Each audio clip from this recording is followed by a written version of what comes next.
गीता गीता गीता वाचे जे म्हणती, नाही पुनरावृत्ती तया नरा.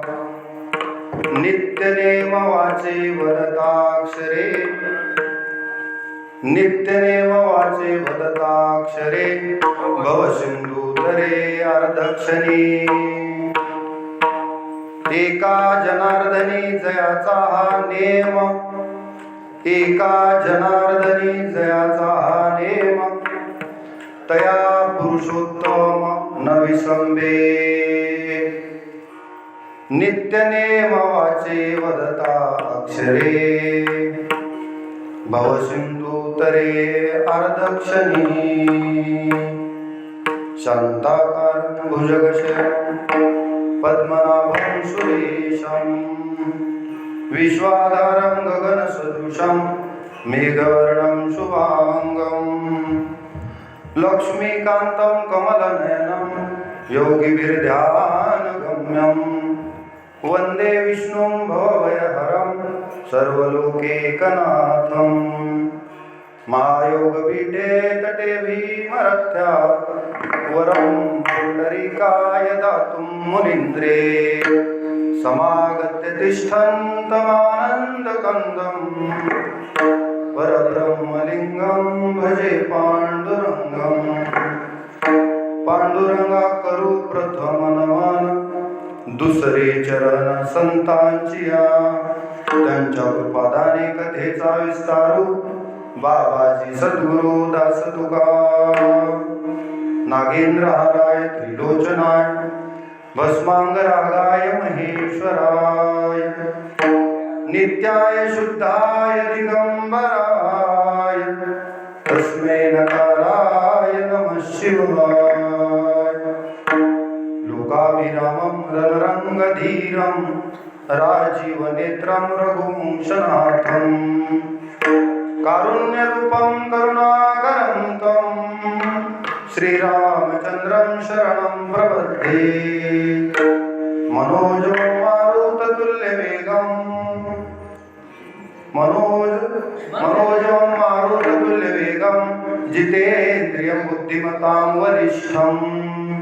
वातात्मजं वानरयूथमुख्यं, श्रीरामदूतं शरणं प्रपद्ये.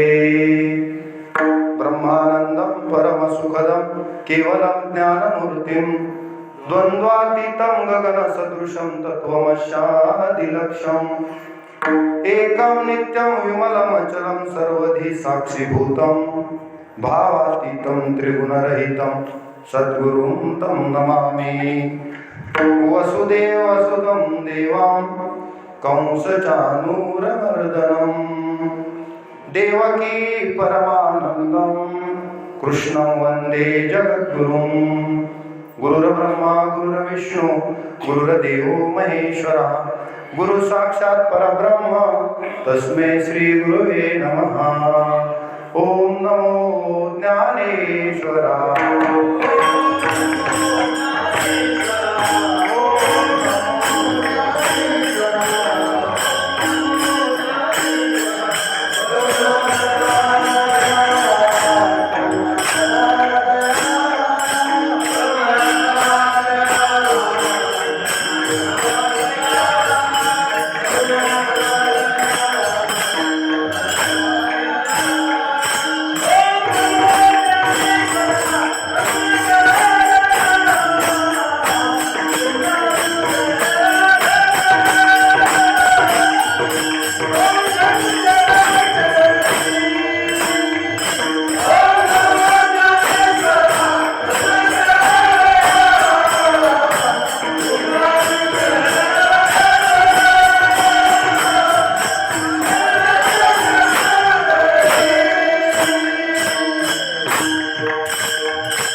करुणाकरा दयाळा, तुमचा अनुग्रह लाथलो, पावन झालो चराचरी.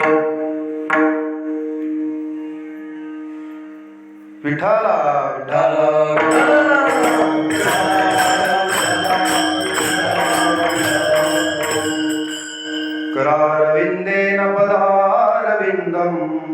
मुखारविन्दे विनिवेशयन्तम् वटस्य पत्रस्य पुटे शयानम् बालं मुकुन्दं मनसा स्मरामि।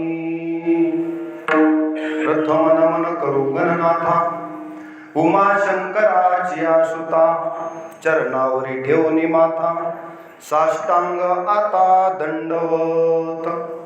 दुसरी वंदू सारजा जे चतुराननाची आत्मजा वाक सिद्धी पावी जे सहजा तया चरण ओजा दंडवत। आता वंदू देव ब्राह्मण ज्यांचे निपुण्य पावन प्रसन्न होती श्रोतेजन त्या माझे नमन दंडवत। आता वंदू रंगभूमिका कीर्तनी उभे होती लोका टाळ मृदंग श्रोते देखा त्या माझे नमन दंडवत। ऐसे नमन करोनी सकळा हरिकथा बोले बोबड्या बोला अज्ञान म्हणून आपुल्या बाळा चालवी सकळा नामा म्हणे विठ्ठल।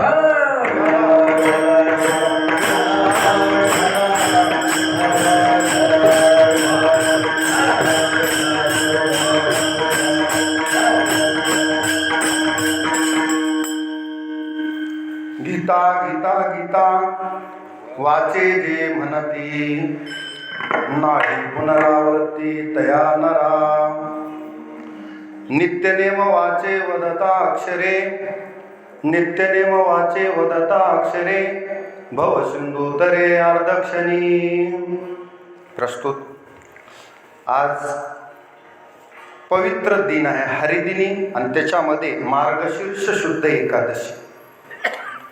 मासानाम मार्गशीर्षोहम ऋतूनाम कुसुमाकरः असा पवित्र मार्गशीर्ष महिना त्याच्यातली हरिदिनी म्हणजे एकादशी आणि सालाबाद प्रमाणे म्हणजे दरवर्षीप्रमाणे चालत असलेला अखंड हरिनाम सप्ताह श्री क्षेत्र शालिग्राम अर्थातच देऊळ अर्थातच शेळगाव महाविष्णू तालुका सोनपेठ जिल्हा परभणी या ठिकाणी या सप्ताहातील दुसऱ्या दिवसाची आजची कीर्तनाची सेवा सप्ताहातील ही सेवा आहे आणि गीता जयंती आहे आज। त्याच्यामुळं भगवद्गीतेचं महात्म्य वर्णन करणारा अभंग निवडलेला आहे। माझा योग चांगला आज समस्त ग्रामस्थ मंडळ शेळगावकर यांच्या दर्शनाचा योग महाविष्णूच्या दर्शनाचा योग कुठं जरी फिरला आपा तरी इथं यावंच लागतं।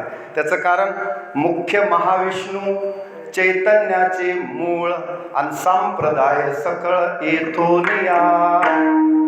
हंसरूपी ब्रह्मा उपदेशी श्रीहरी चतुश्लोकचारी भागवत ते गुजविदाता सांगे नारदासी आणि नारदे व्यासासी उपदेशले। पुढे शुकाचार्य आपल्यापर्यंत ही गंगा आली म्हणून मूळ इथंच आहे। या ठिकाणी यावं लागतं। या न्यायानं 48 वर्ष झालं ही ज्ञानगंगा अविरतपणे चालू आहे। कौतुक करावं तेवढं कमी आहे गावकऱ्यांचं। 48 वर्षापासून अखंड खंडेना जीवन राम कृष्ण नारायण ही सोपी गोष्ट नाही। सतु दीर्घकाल नैरंतर्य सत्कारा सेवितो दृढभूमी अशा पद्धतीनं सततम कीर्तयंतो माम यतंतश्च दृढव्रता। शेळगावकरांच्या दृढव्रताला नमस्कार आहे। मी करत नाही, भगवंत स्वतः गीतेत करतात। भगवान म्हणतात ना सतत कीर्तयंतो माम यतंतश्च दृढव्रताः नमस्यन्तश्च मां भक्त्या नित्ययुक्ता उपासते। विठ्ठला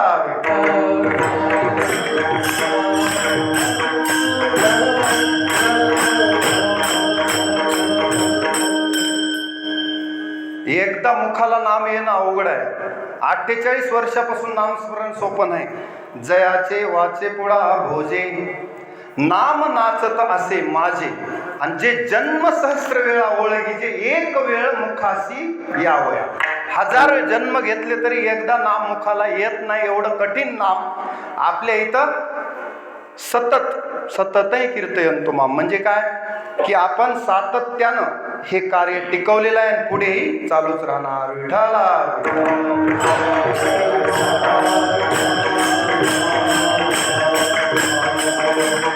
चला, या सप्ताहातील दुसऱ्या दिवसाच्या कीर्तन रूपी सेवेसाठी, त्याचबरोबर भगवद्गीता जयंती या निमित्त घेतलेला अभंग, पैठण निवासी ज्यांच्या घरी 36 वर्ष देवानं पाणी भरलं, म्हणजे देव ज्यांच्या घरी राबला, असे शांती ब्रह्म एकनाथ महाराज यांचा अभंग सेवेसाठी घेतलेला आहे. आणि या अभंगाद्वारे नाथ महाराज भगवद्गीतेचं महात्म्य सांगतात, थोरवी वर्णन करतात. त्याचबरोबर ज्याने कुणी भगवद्गीता वाचली, त्याचा अर्थ वाचला, त्यानुसार आचरण केलं, अशा भगवत भक्ताला काय फल प्राप्त होतं याचं सविस्तर दिग्दर्शन म्हणजे हा अभंग आहे. विठाला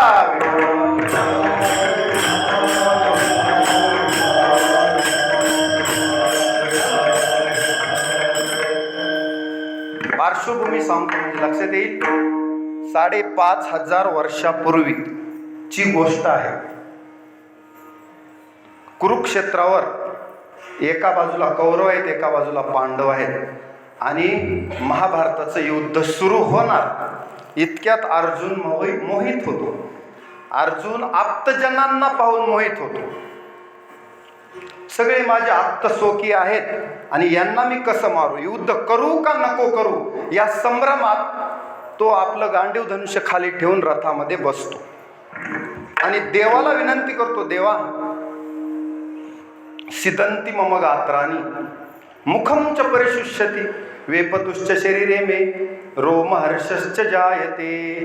देवा, माझ्याच्याने हे युद्ध होणार नाही, मला युद्ध नको.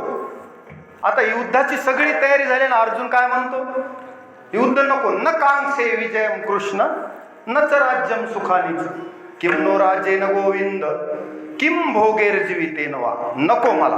असं म्हटल्यावर देवापुढे प्रश्न निर्माण झाला की आता ऐन वेळेला अर्जुन गलित गात्र झालाय, मोहानं ग्रस्त झालाय. नीट आहे का, मोहानं ग्रस्त झालाय, आप्तसोक्याचा मोह झालाय.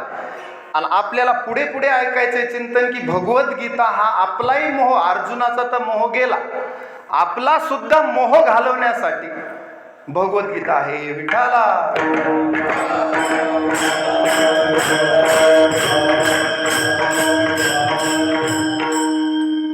मग देवानं सांगितलं की आता माझ्या अवतारातलं महत्वाचं कार्य पार पाडण्याची वेळ आली आहे. इतके दिवस मी जो खटाटप केला होता, याजसाठी केला होता. मी आलोच होतो कशासाठी, धर्म संस्थापनार्थाय संभवामी.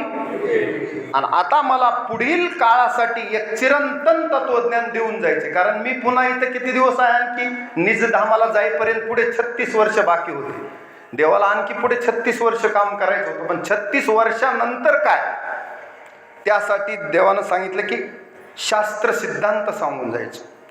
संपूर्ण वेदांचं सार, उपनिषदाचं सार, शास्त्रांचं सार, असं एक तत्वज्ञान आता अर्जुनाच्या निमित्तानं संपूर्ण मानवजातीला देऊन जायचे, हा निश्चय केला देवानं. आणि देवानं भगवद्गीता सांगायला सुरुवात केली. ती आजचा दिवस होता, पवित्र असा मार्गशीर्ष शुद्ध एकादशीच्या दिवशी गीतेचा जन्म झाला, म्हणून आपल्याला हा ग्रंथ मिळाला. आणि जगामध्ये मला वाटत नाही दुसऱ्या कोणत्या ग्रंथाची जयंती आहे, ग्रंथाची म्हणतोय, एकमेव भगवद्गीता असा ग्रंथ आहे, त्याची जयंती जगभर साजरी केली जाते. ही गीतेची आगळी वेगळी विशेषता आहे. विठाला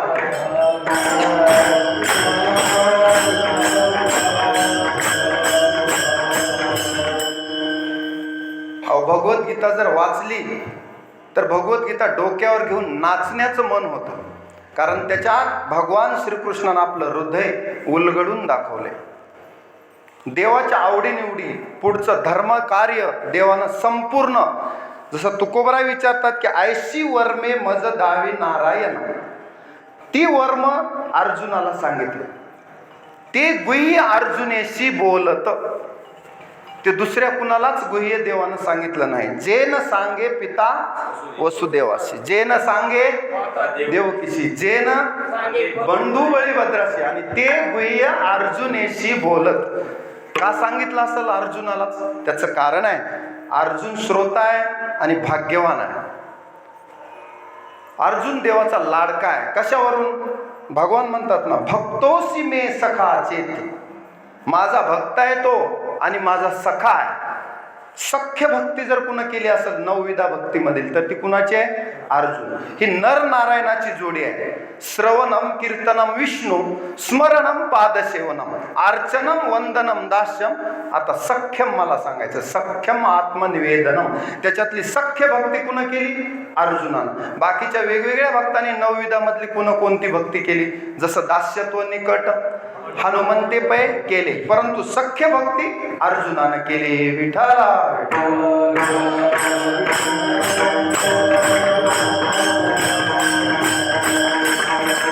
पार्श्वभूमी तुमच्या लक्षात आली. आता पुढे काय तत्वज्ञान सांगितले हे मी तुम्हाला अंतरंगात जाऊन सांगणार आहे. कारण मागच्या वेळी मला अंतरंगात जाताच आलं नाही, बाहेरूनच फिरावं लागलं, वेळच संपून गेला. मागच्या वेळी अभंग घेतला होता, गीता गीता गीता त्रिवार बोलता, पाप जाय तत्वता मोक्ष जोडे. ह्याच्यातली मला वाटते परीक्षितीचा मुलगा जन्मेजयाची कथा सांगण्यातच माझं कीर्तन संपून गेलं. जन्मेजयाचे अवलेळा दोष हरले, एवढंच मला सांगायचं होतं. त्याच्यासाठी अर्ध कीर्तन झालं. आज मी ठरवलं आता अंतरंगात जायचं. विठाला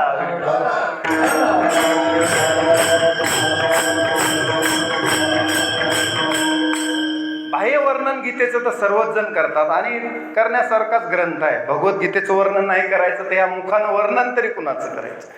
कारण का, या जगाची चालक शक्ती, जगाचा मालक पृथ्वीवर अवतीर्ण झालाय आणि स्वतःच्या मुखातून अर्जुनाला भगवद्गीता सांगतोय. सोमुखे आपण सांगितो, सोमुखे आपण सांगितो, सोमुखे आपण सांगितो, सोमुखे आपण सांगितो.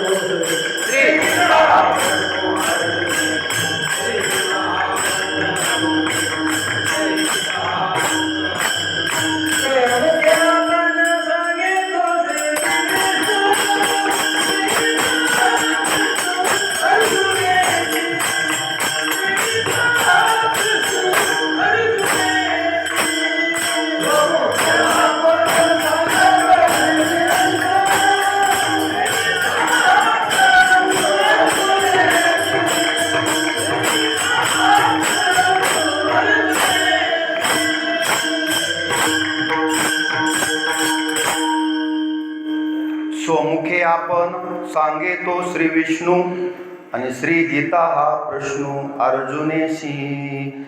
योगम योगेश्वरात कृष्णात साक्षात कथयत स्वयं, किंवा या स्वयं पद्मनाभस्य. स्वतः देव सांगतायत, कृष्णस्तु भगवान स्वयं.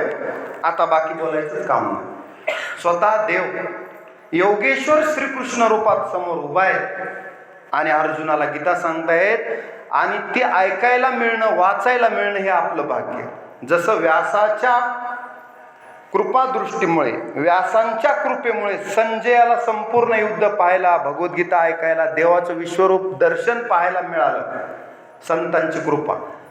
आपल्याला सुद्धा भगवद्गीता वाचायला मिळाली अर्जुनाच्या निमित्तानं. म्हणून अर्जुन आपला प्रतिनिधी आहे, लक्षात ठेवा. तैसे अर्जुनाचे व्याजे गीता प्रकाशोनी श्रीराजे, आणि संसारा एवढे थोर ओझे फेडिले जगाचे.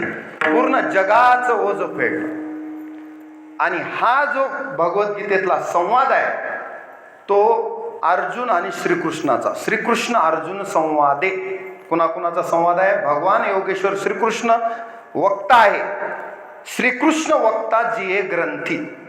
वक्ता कोण आहे? भगवान श्रीकृष्ण. श्रोता अर्जुन. ह्या दोघातला संवाद आहे.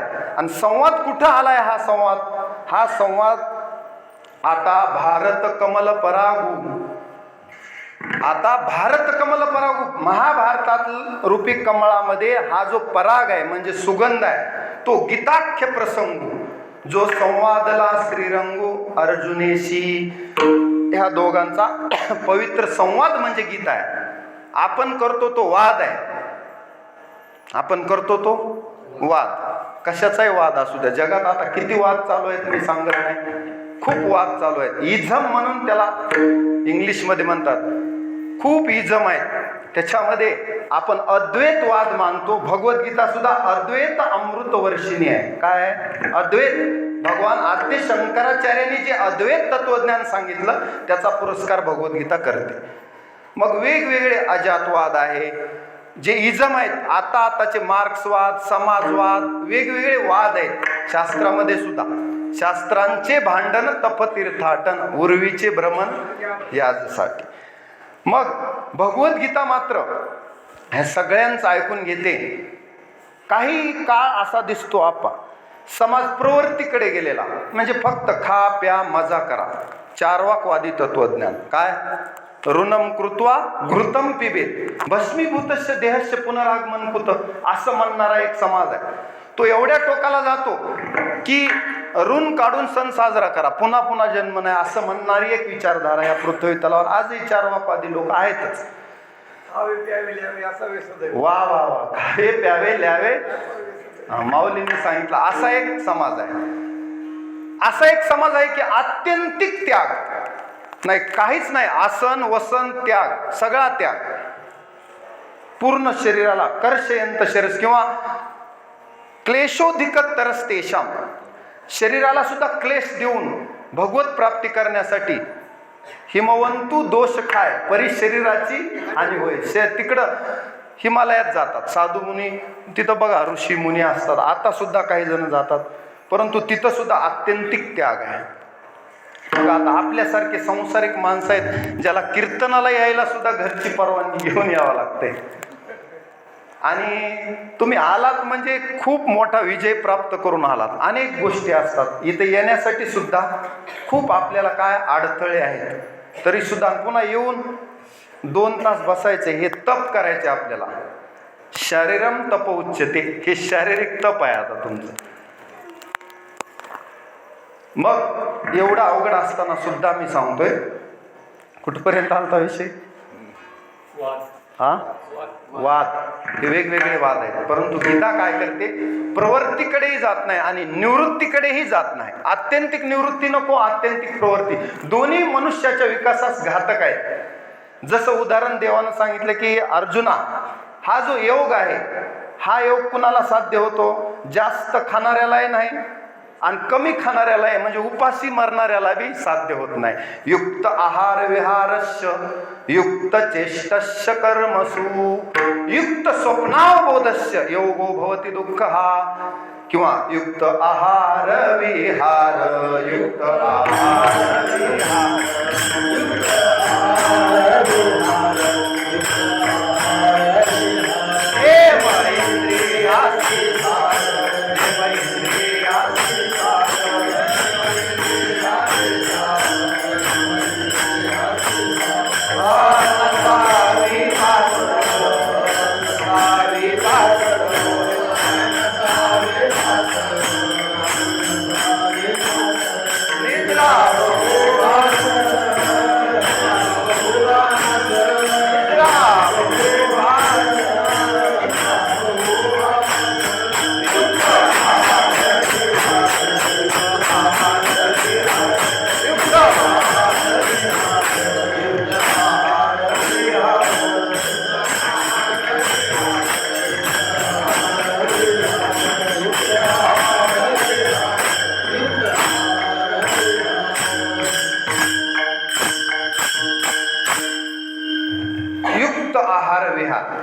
मी सांगत होतो की आत्यंतिक खाणारा, अति निद्रा घेणारा त्यालाही हा योग, आणि खूप जागणारा त्यालाही हा योग साध्य होत नाही. प्रवृत्ती नाही, निवृत्ती नाही. मग मधला मार्ग काय?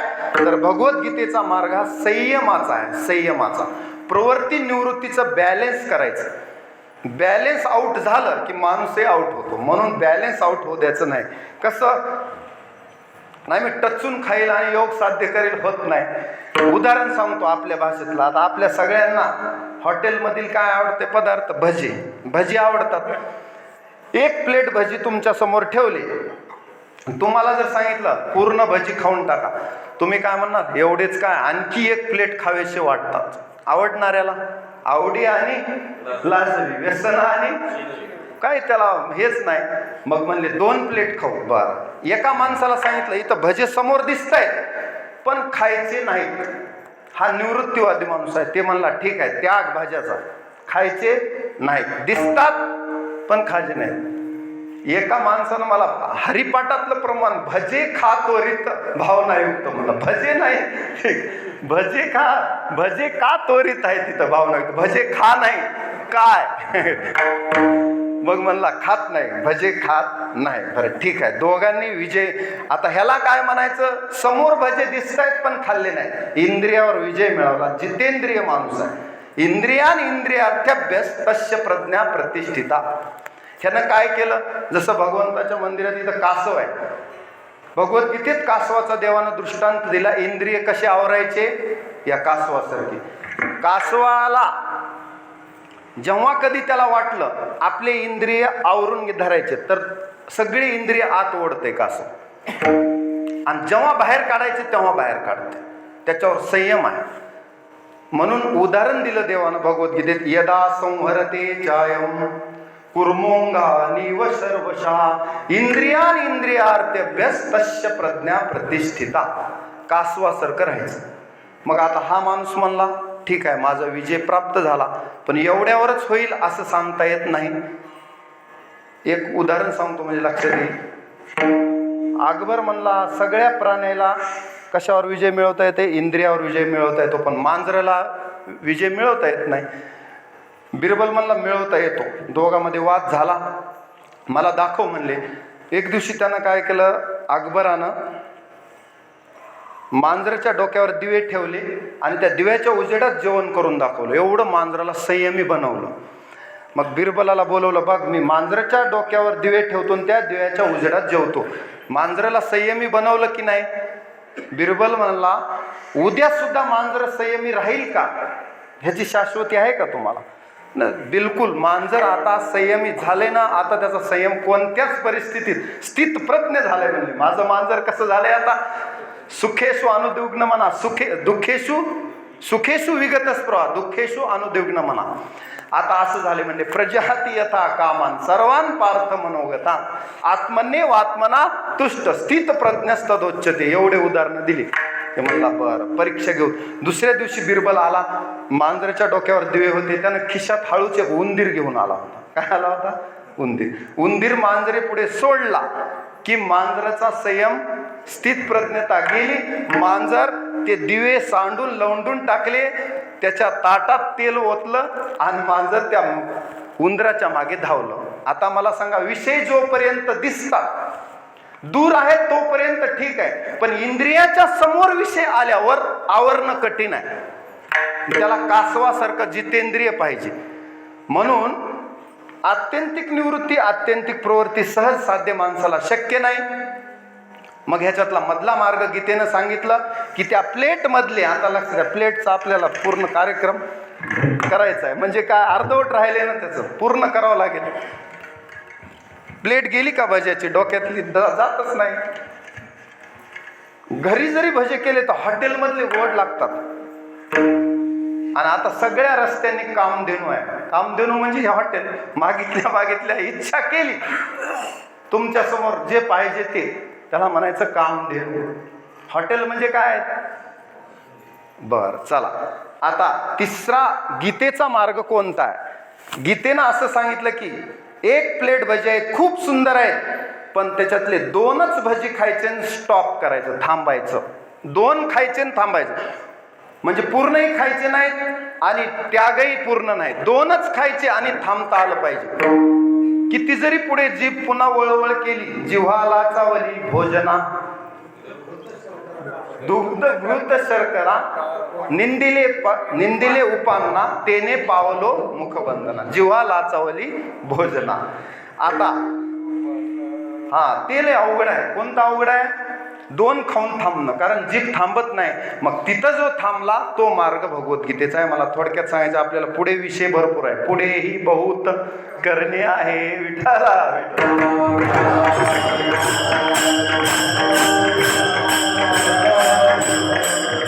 वेळ आज मी पालन करणार असं ठरवून आलं बरं. बघूया कितपत आज यशस्वी होतो. पहिली वेळ असं तर कीर्तन लवकर सुटत नाही, अशीच ओरड जास्त आहे माझ्या, मला आता म्हणायला लागले, त्याच्यामुळं वेळेतच सोडणार. बघूया आज होते की. थोडंसं फास्ट घ्यायचं. कुठपर्यंत आलं होतं?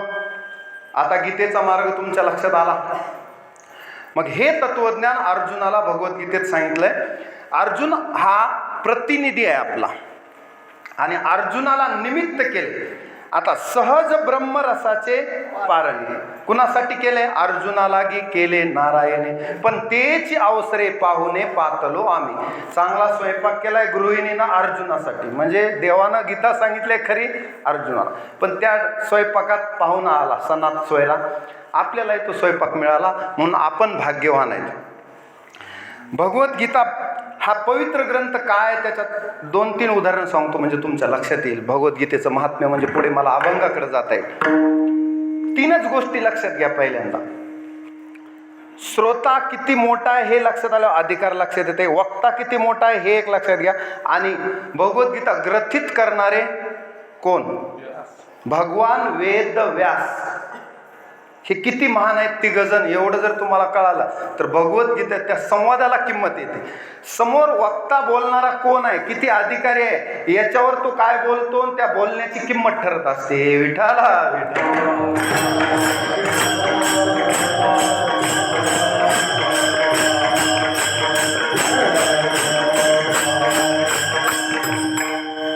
आपल्यासारख्यानं ढीग जरी बोललं आणि राजाने एकच पेन चलवली, राजाज्ञेची अक्षरे, तर सगळ्या जगाला मान्य करावं लागतं. हे नोटबंदीत आपण बघितले. संध्याकाळी सांगितलं उद्यापासून जुन्या नोटा बंद, की बंदच झाल्या, दुसऱ्या दिवशी नव्याच नोटा आल्या. ह्याला म्हणायचं किंमत किती आहे. कुणाच्या वाक्याला? आपल्या नाही, राजाज्ञेची अक्षरं पाहिजे, त्याला किंमत जास्त आहे. म्हणून तुकोबाराय सुद्धा म्हणले ना, चामतेही चालती. चांबड्याचं जरी कातड्यावर जरी शिक्का मारून राजानं दिला तर त्याच्या सोन्याची किंमत येऊ शकते त्याला. राजा करी तैसे दाम आणि चामतेही चालती, असं प्रमाण आहे ते. तसं किंमत कशाला आहे? वक्ता, श्रोता आणि लिहिणारा, तिघांचा अधिकार बघा. पहिल्यांदा व्यासांचा सांगतो. बऱ्याच वेळा मी हा श्लोक तुम्हाला सांगितला की व्यासांचा अधिकार काय. भगवान वेद व्यास म्हणजे साक्षात ब्रह्मा, विष्णू आणि महेश आहेत. अचतुर्वदनो ब्रह्मा, द्विबाहू परो हरी, आभाल लोचन शंभूर, भगवान बादरायणा. म्हणजे काय? 4 तोंड नाहीत पण ब्रह्मा आहेत.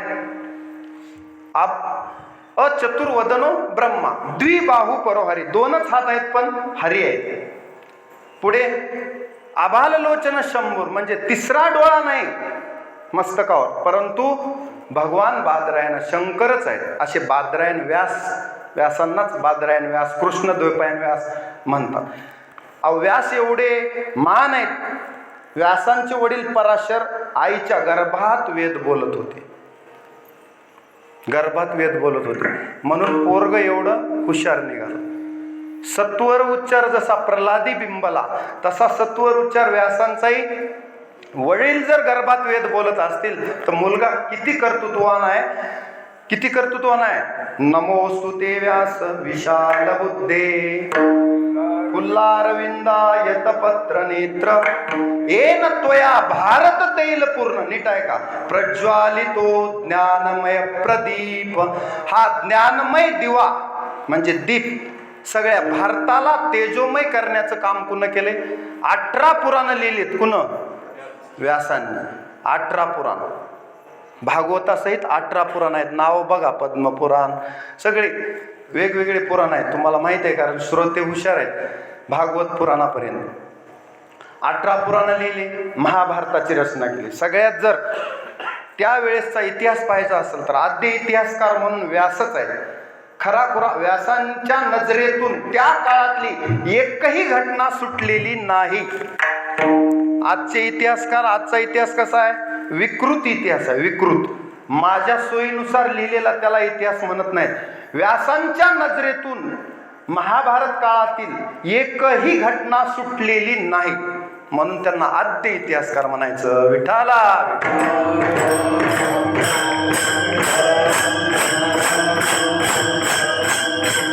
तसं जर असतं नाही मनोनी महाभारती जे नाही वा ते नोहेची लोकी तिही या कारणे म्हणिपे पाही व्यासोच्चिष्ट जगत्रय. आपल्याला धन्यवाद. विठाला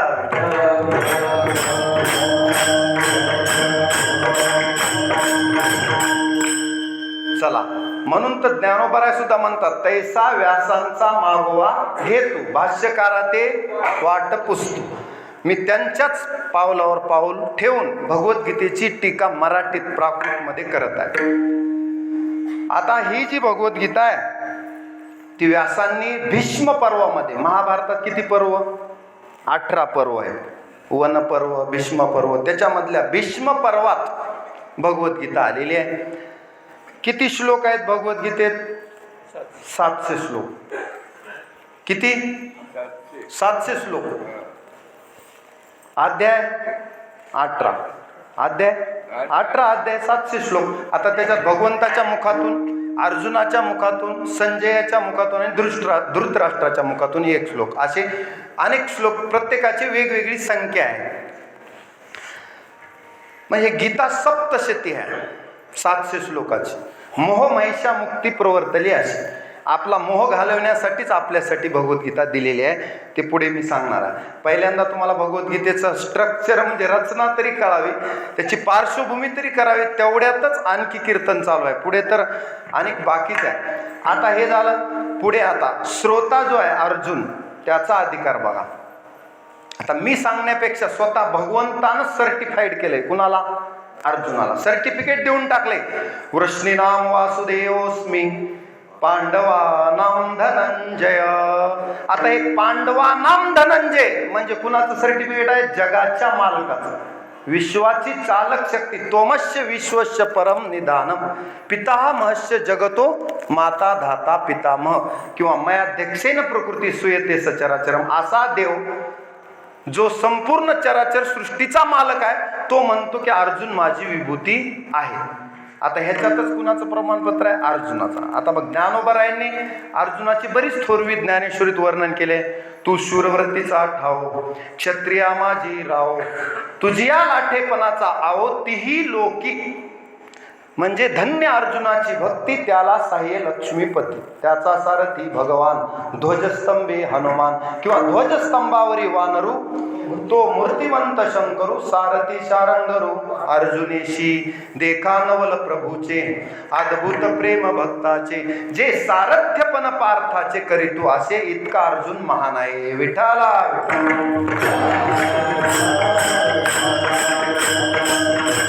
अर्जुन क्षत्रिय आहे. तू शूरवृत्तीचा ठाव, क्षत्रिया माझी राव, आणि तुझिया लाटेपणाचा आहो तिही लोकी. किंवा पवाडा तू केला गंधर्वासी, तू संग्रामी हरू जिंतीला, निवात कवचाचा ठाव फेडीला, पवाडा तू केला गंधर्वासी. ही अर्जुनाची थोरवी आहे. म्हणून आता अर्जुन इतका महान आहे, देवाचा सखा झाला. एका तरी जन्मात देवानं आपल्याला म्हणावं की हा माझा भक्त आहे, लोकांनी नाही. कुणी? देवांनी म्हणावे की हा माझा भक्त आहे. जसं अर्जुनाला प्रमाणपत्र मिळालं तसं एका तरी जन्मात, बहुनाम जन्मना म्हणते, एखाद्या तरी जन्मात ही वेळ यावी तर आपली भक्तीचा ताळा बरोबर आहे, कसोटीला उतरली असं म्हणता येईल. विठाला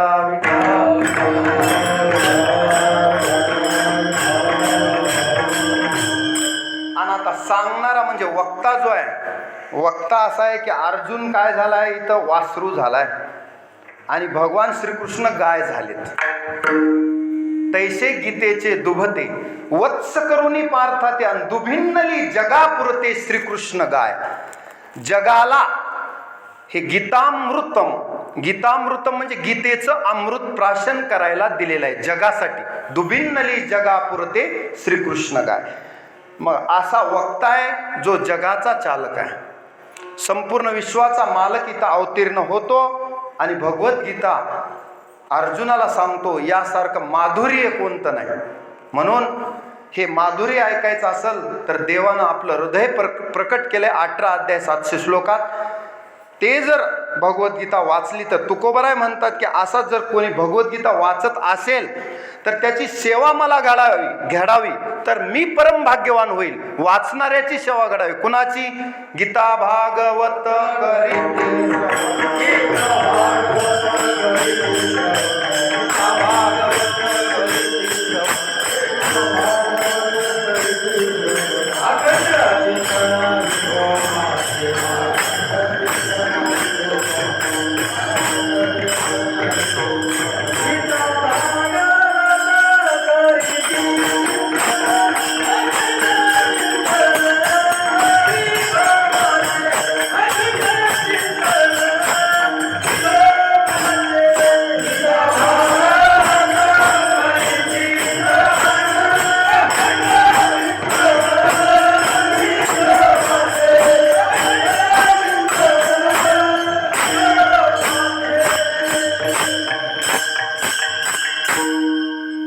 गीता भागवत करीती श्रवण आणि अखंड चिंतन विठोबाचे. तुका म्हणे मज घडो त्यांची तरी माझ्या दैवा. तुकोबराय म्हणतात ते भाग्यवान आहेत जे गीतेचं श्रवण करतात, पठन करतात, मनन करतात आणि गीता जीवनात उतरण्याचा प्रयत्न करतात. हे महत्त्वाचं आहे. गीतेनुसार आचरण. भगवद्गीता वाचली परंतु ती जीवनात उतरली नाही. जीवनच गीतामय झालं पाहिजे. लक्षात घ्या, भगवद्गीता ही जीवनाचं तत्वज्ञान आहे. संन्यासासाठी आहे का? केवळ आहे संन्यासासाठी, पण केवळ संन्यासासाठी नाही, केवळ गृहस्थीसाठी, केवळ वानप्रस्थी, केवळ ब्रह्मचारी असं नाही, सर्वांसाठी आहे. केवळ एकासाठी नाही. गीतेचा अधिकारी कोण? सर्वजण. सर्वजण म्हणजे काही जण म्हणतात गीता वाचली तर मुलगा संन्यासी होईल म्हणून बालपणात शिकवावं का नाही असा प्रश्न वाट. परंतु जो अर्जुन संन्यास घ्यायला निघाला होता युद्ध सोडून, तो कर्तव्यपरायण झाला. म्हणजे कर्तव्य परांगमुख झालेला अर्जुन जर कर्तव्यपरायण होत असेल तर आपला मुलगा संन्यासाला जायला एवढं सोपं आहे का? तो सुद्धा कर्तव्यपरायण होईल. विठाला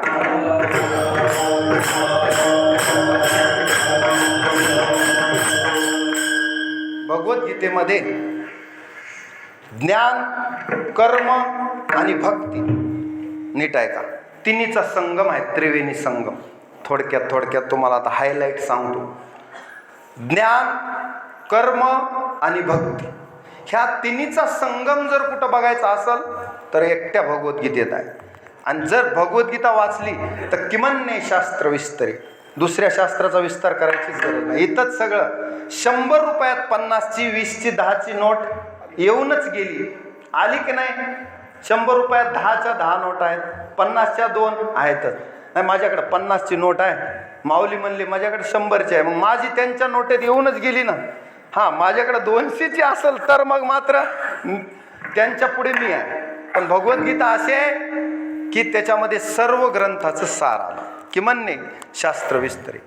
दुसऱ्या शास्त्राचा विस्तार करण्याचीच आवश्यकता नाही. शॉर्टकटमध्ये त्यांना भगवंताला माहीत आहे की जास्त वेळ लोकांना आजकाल नाही, मग शॉर्टकटमध्ये भक्ती कशी करता येईल आणि तरीसुद्धा आपल्या उद्धाराचं साधन त्याच्यात सांगितलेलं आहे. म्हणून ज्ञान, कर्म, भक्तीचा समन्वय भगवद्गीतेमध्ये आहे. आता श्रोत्याचं एवढं काम आहे आपलं काय?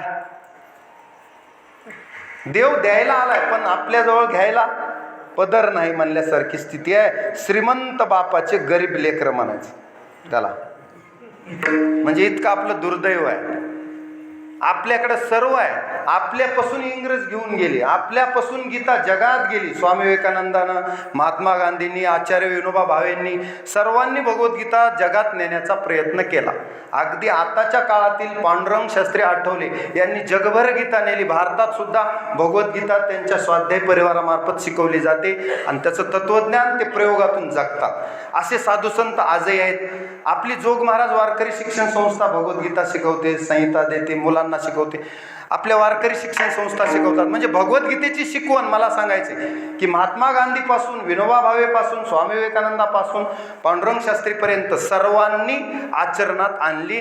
आणि एवढं मोठं तत्वज्ञान, एवढे श्रीमंत होत आपण. आपला भारतीय सांस्कृतिक वारसा कसा आहे? श्रीमंत आहे, जगाला आपण मार्गदर्शन करण्याची हिंमत आपल्या भगवद्गीतेत आहे. म्हणून तर उगाच म्हणत नाहीत कृष्णम वंदे जगद्गुरु. जगताचा गुरु होण्याची ताकद फक्त भगवान श्रीकृष्णात आहे. जगातल्या आज तुम्हाला वाटते की एवढ्या समस्या आहेत, शासनाला ही समस्या सुटना, ती समस्या सुटना, त्याचं कारण तुझे आहे, तुझं पाशी परी जागा. Bhagavad Gita is a solution of every problem. तिथं समस्याच राहत नाही. Not to question why but to do or die. तिथं सगळे प्रश्न म्हणजे प्रत्येक प्रश्नाचं उत्तर भगवद्गीतेत आहे. पण भगवद्गीतेजवळ श्रद्धेनं भावानं जावं लागतं. ती जाण्याची तयारी जर असेल तर भगवद्गीता जगातले सर्व प्रश्न सोडवू शकते.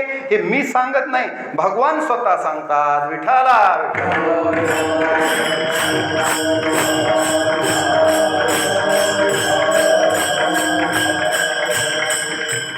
चला आता एक एक पाहू. ज्ञान, कर्म आणि भक्ती. थोडक्यात ज्ञानाचा जर विषय आला तर भगवद्गीतेत अगाध ज्ञान आहे. किती ज्ञान आहे? भगवान शंकर म्हणले, मी तपासून बघायला गेलो, पार्वतीला सांगू लागले, पण मला त्या समुद्राची खोली अंत लागला नाही. कुणाचा? भगवद्गीतेचा. हे मुंजादेव महाराजाला अंत लागल का? किती खोली आहे समुद्राची सांगता येत नाही. आकाश किती व्यापक आहे. ज्ञानोबराय सुद्धा म्हणले, ह्या भगवद्गीतेवर मी लिहायलो सद्गुरु कृपेनं, निवृत्तीनाथांच्या कृपेनं, परंतु चिलटानं आकाश मुठीत घेतल्यासारखं आहे. म्हणजे काय? भगवद्गीतेवर लिहिणं म्हणजे इतकं दुरापास्त आहे, पण तरी सुद्धा मी गुरु कृपेनं लिहित आहे. मी काय सांगत होतो? किती अवघड आहे. काय अवघड आहे? हा, ज्ञान किती आगाध आहे. भगवान शंकराचं उदाहरण सांगू लागलो. भगवान शंकर पार्वतीला म्हणतात, ते त हरू मने नेनिजे देवी जैसे का स्वरूप तुझे, तैसे नित्य नूतन देखिजे गीता तत्व. मी आज गीतेचा अर्थ काढला, उद्या पाहायला गेलो की नवीनच अर्थ. भगवान शंकर चक्रावले. कोण? ज्ञान राणा शंकर ज्यांना म्हणतात, ज्यांच्यापासून जगाला ज्ञान भेटते. फक्त डमरू वाजवलं होतं पाणिनीच्या कानाजवळ. कुणी? शंकरांनी. तर त्याला त्या डमरूत व्याकरणाचे सूत्र सापडले होते.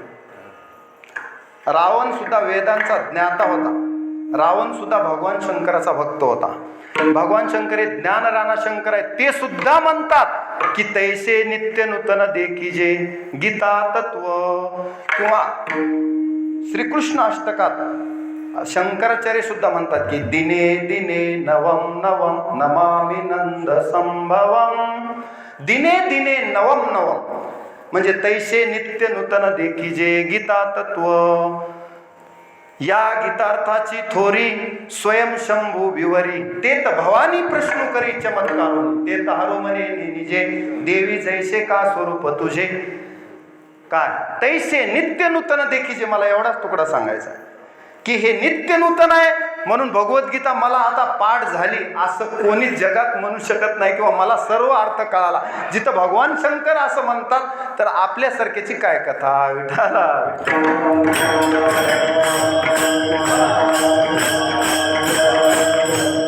एवढं निश्चित आहे, भगवद्गीतेजवळ गेल्यावर ज्ञान प्राप्त होतं.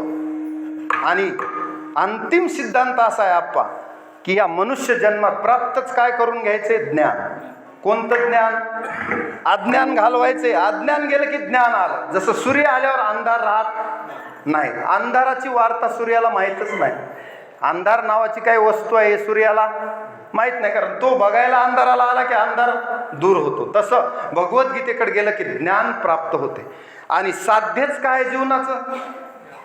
ज्ञान प्राप्ती. कोणतं ज्ञान प्राप्त करायचंय? अहम ब्रह्मास्मी. कोणतं ज्ञान? अहम ब्रह्मास्मी जीव ब्रह्मेव नापरहा. एक ज्ञान. दुसरं ज्ञान आपल्याला कोणतं प्राप्त करायचे? तत्वमसी. कोणतं? तत्वमसी म्हणजे तत्त्वम आसी, तोच मी आहे. अहम निर्विकल्पो निराकार रूपो विभुर्व्याप्त सर्वत्र सर्वेंद्रियाणां सदा मे समत्वं न मुक्तिर्न बंध चिदानंद रूप शिवोहम शिवोहम.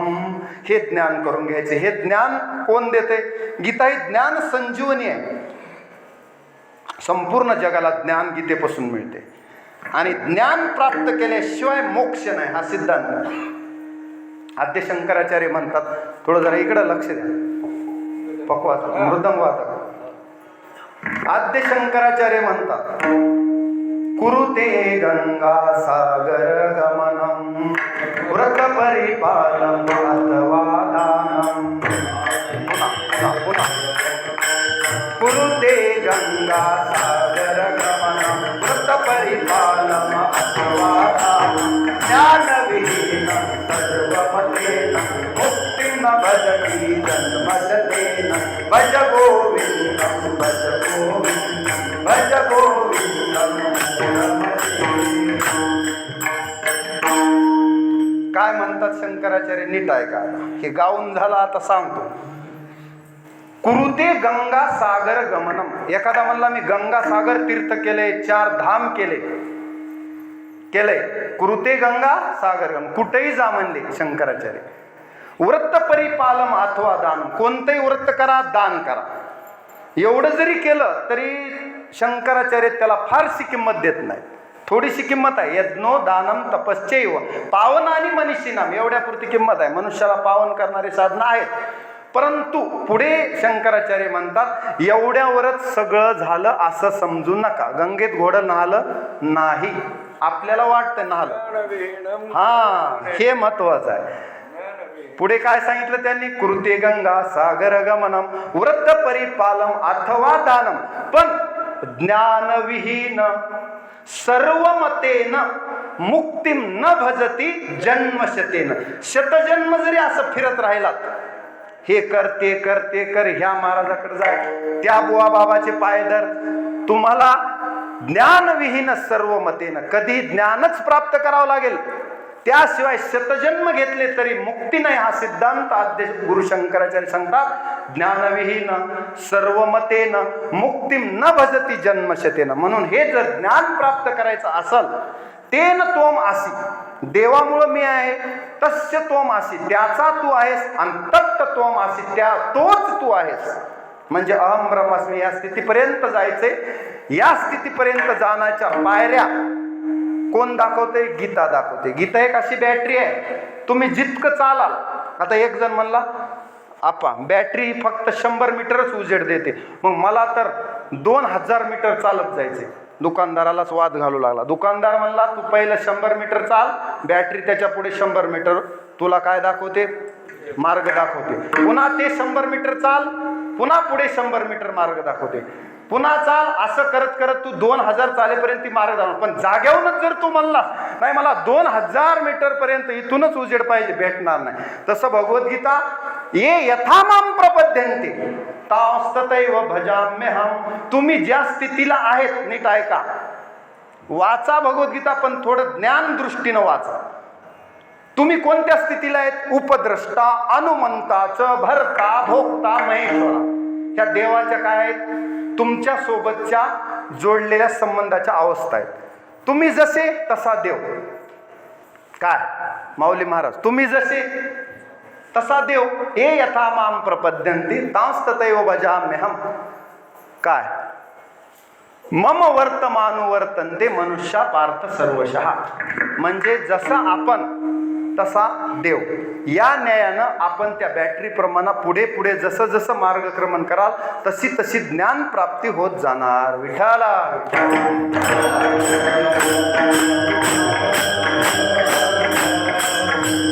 दुसरा आहे कर्म. आता मी त्या खोलात जात नाही, कारण मला भरपूर पुढेही सांगायचे. कर्म, आपण आता आपल्याकडे असे काही लोक आहेत की ते अकर्मण्यवादी आहेत. नाही नाही, काही करायचं नाही, सर्व ईश्वर करतो. कर्तुम अकर्तुम अन्यथा कर्तुम शक्ती देवाची आहे. तो जसं करेल तसं आपण त्याच्या हातचे भावले आहोत, आपल्या हातात काही नाही असं म्हणून हातावर हात ठेवून सज्जन लोक बसलेत, म्हणून तर दुर्जनाचं फावतंय. ती आपल्या छाताडावर येऊन बसलेत, नाचायलेत. सध्या त्यांचा नाच सुरू आहे आणि सज्जन माणसं हातावर हात धरून बसलेत. पण भगवद्गीता म्हणते ही अकर्मण्य अवस्था काढून टाका. कारण अर्जुन म्हणला होता की मग त्याग, संन्यास ह्याच्यामध्ये काय फरक आहे, किंवा कर्म अकर्म कशाला म्हणतात. त्यानं भरपूर प्रश्न विचारले. त्याच्यात देवानं सांगितलं की कर्म करणे हाच एक मार्ग आहे. असं अकर्मण्य अवस्था गीता सांगत नाही. फक्त गीतेचा प्रयत्नवाद एकच आहे की दैवी आहे. तुम्ही म्हणाल मग प्रारब्धाला, संचिताला, दैवाला काही किंमत आहे की नाही, त्याचंही उत्तर देवानं पुढे दिले. देवानं सांगितलं की मी जो सांगतोय तो दैवी प्रयत्नवाद आहे. कसा दैवी प्रयत्नवाद? प्रयत्न करण्याचा तुला अधिकार आहे, बाकी बोलायचं नाही. कर्मण्येवाधिकारस्ते मा फलेषु कदाचन, गीतेचं सारच आहे. फळाचा अधिकार तुला नाही आणि फळाकडे लक्षही ठेवायचं नाही. मी काय करायचं ते समर्थ आहे. वा, हे मजची स्तव झाले परी मिया नाही केले, म्हणजे कर्तेपणा आपल्याकडे घ्यायचा नाही. बरोबर. मग हे जे कर्मण्यवाधिकारस्ते वरती आहे, कर्म करतच राहायचं. आणि नाहीतरी तुम्ही बसलात तरी कर्म करतच राहतात. बिना कर्म करता कोणीच माणूस राहू शकत नाही. विठाला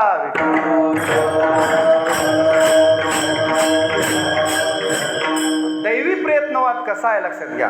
कर्म कर, फळाची अपेक्षा करू नको. म्हणजे अनासक्त कर्म कर. पद्मपत्र मिवांबसा, म्हणजे त्याचं पाप पुण्य तुला लागणार नाही.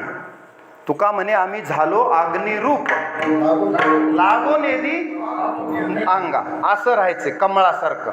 अनासक्त कर्म. दुसरं आहे फलासक्ती रहित कर्म करणं. आता हे थोडंसं अवघड वाटतंय आपल्याला, बुद्धीला जड वाटतात हे गीतेचे विषय, परंतु हे फार महत्त्वाचे. आपल्या जीवनामध्ये आपल्याला ह्या स्थितीत राहायचे. आणि ही जर स्थिती आली तर मग आपल्या जीवनात आनंद आहे. तुष्यंतीच रमंतीच अशा स्थितीत आपण राहू शकतो, अन्यथा राहू शकत नाही. मग देवानं सांगितलं की कर्म कर आणि देवाला हाक मार, एवढं तुझ्या हातात आहे. मग धावून यायचे की नाही ते माझ्या हातात. त्याला म्हणायचं दैवी प्रयत्नवाद. काम करत जा, हाक मारत जा, इथपर्यंत. म्हणजे रिपोर्ट द्यायचा. आज समजा गोरे सरनं शाळेमध्ये काही काम केलं, केंद्र प्रमुखाला फक्त रिपोर्ट द्यायचा. पुढचा शेरा त्यांनी बघायचा नाही, A+ दिला का B+ दिला. ते कुणाचं काम आहे? केंद्र प्रमुखाचं काम आहे. रिपोर्ट करण्याचं काम आहे. नुसतं काम करत बसले आणि रिपोर्ट नाही केला तरी चालत नाही. म्हणून देव सुद्धा द्रौपदीला जेव्हा वस्त्रहरणाच्या वेळेस गरज पडली कुणाची? मदतीची. 5 पांडवाकडे बघितलं, एवढे मोठे सिंहासारखे पती भीष्माचार्य आहेत, पण कोणी मदतीला आलं नाही. तिच्या लक्षात आलं की देवाला हाक मारल्यावर तो येतो. एकाच हाकेत देव आले, पण हाक मारल्यावर आले. म्हणून काम करत जा, हाक मारत जा, मग देव आले. देव इकडे वाट बोलू लागले. रुक्मिणी म्हणू लागल्या देव बेचैन काय? देवानं सांगितलं द्रौपदी संकटात आहे, वाट पाहतोय मी की हाक मारल्याबरोबर मला जायचंय. परंतु तिची हाक आणखी आली नाही. आल्यावर त्वरा झाली गरुडा टाकी आले मागे, त्वरा झाली गरुडा टाकी आले मागे, द्रौपदीच्या लागे नारायण.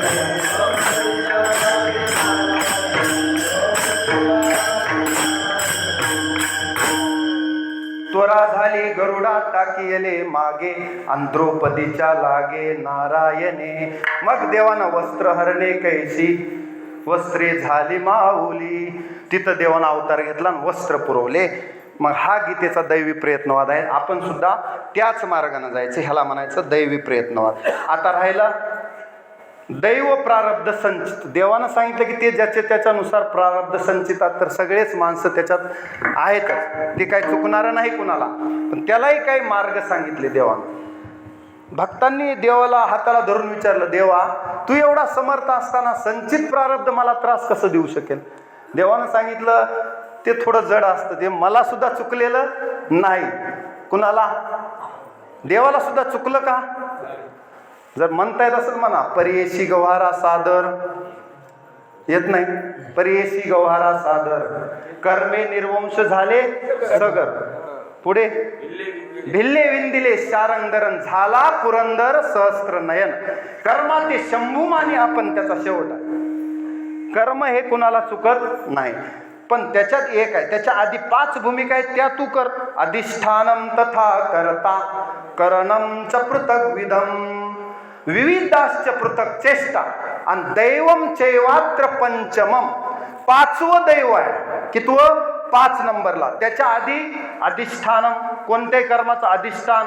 अधिष्ठानम तथा करता, करणम च पृथक विधम. अधिष्ठानम तथा करता, करणंच पृथग्विधम, विविधाश्च पृथक चेष्टा, आणि दैवम चैवात्र पंचमम. पाचवं कारण काय आहे? दैव आहे. सगळं केलं तुम्ही, परंतु लास्टला दैवाची सुद्धा वाट पाहावी लागते. सगळं केलं, डॉक्टरनं शर्थीचे प्रयत्न केले, त्याला आपण म्हणतो शर्थीने खिंड लढवली, एखाद्याचं ओपन हार्ट सर्जरी केली, परंतु लास्टचा पर्याय असतो दैवम चैवात्र पंचमम. पाचवं दैव बी पाहिजे. त्याच्या दैवात असेल तर तो वाचतो, नाहीतर रामनाम सत्य आहे. विठाला विठाला.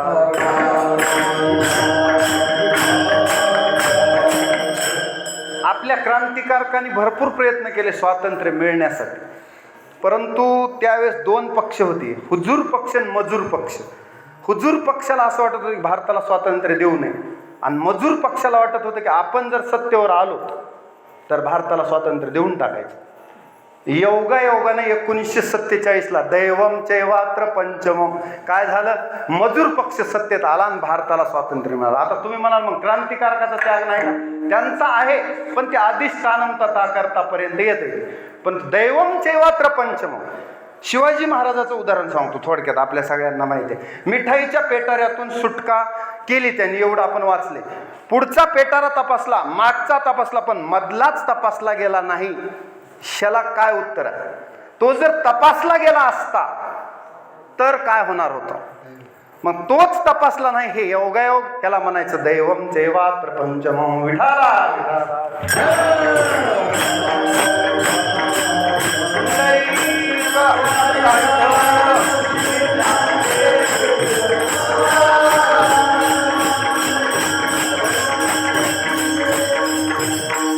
आता पुढे आहे भक्ती. भक्ती कोणती आहे? पै भक्ती आहे की मी जाणे, ते तर सान थोरण म्हणे, आम्ही भावाचे पाहुणे भलते या. गीतेचे सिद्धांत आहेत, तिन्ही महत्वाचं आहे. त्याच्यामध्ये ज्ञानी त्वात्मेव मे मतम. जरी ज्ञानी देवाचा आत्मा आहे, उदारा सर्व ते ज्ञानी त्वात्मेव मे मतम. ज्ञानी कोण आहे? देवाचा आत्मा आहे, इतकी ज्ञानाला किंमत आहे. तपस्युभ्योधिको योगी ज्ञानीभ्योपि मतोधिक कर्मीभ्यश्चाधिको योगी तस्माद योगी भवार्जुन. योगी म्हणजे नित्य जोडलेला, देवाशी नित्य जोडलेला. असा योगी हो म्हणून अर्जुनाला सांगितलं. तू योगी हो म्हणजे नित्य जोडलेला हो. हे भक्तीचं उदाहरण सांगू मी. भक्ती कशी पाहिजे? कशी पाहिजे? नित्य अभियुक्त पाहिजे. आता एक जण म्हणला मी भक्त आहे पण 2 तास कीर्तनापुरताच आहे, हा भक्त देवाला स्वीकार आहे का? जरा खालच्या पातळीवर उदाहरण माफी मागून सांगतो. एखादी स्त्री जर म्हणाली मी पतिव्रत आहे पण 23 तास, इथं काय शंका घ्यायला जागा आली की नाही? असं होऊ शकत नाही. पतिव्रता म्हणजे पतिव्रता, त्याच्या 23 22 21 असला कुटाणा नाही. तसं भक्त म्हणजे कोण? मी 2 तास भक्त 3 तास भक्त अजिबात नाही. भगवान से जो क्षण भर के लिए भी विभक्त नहीं है वही भक्त है. विठाला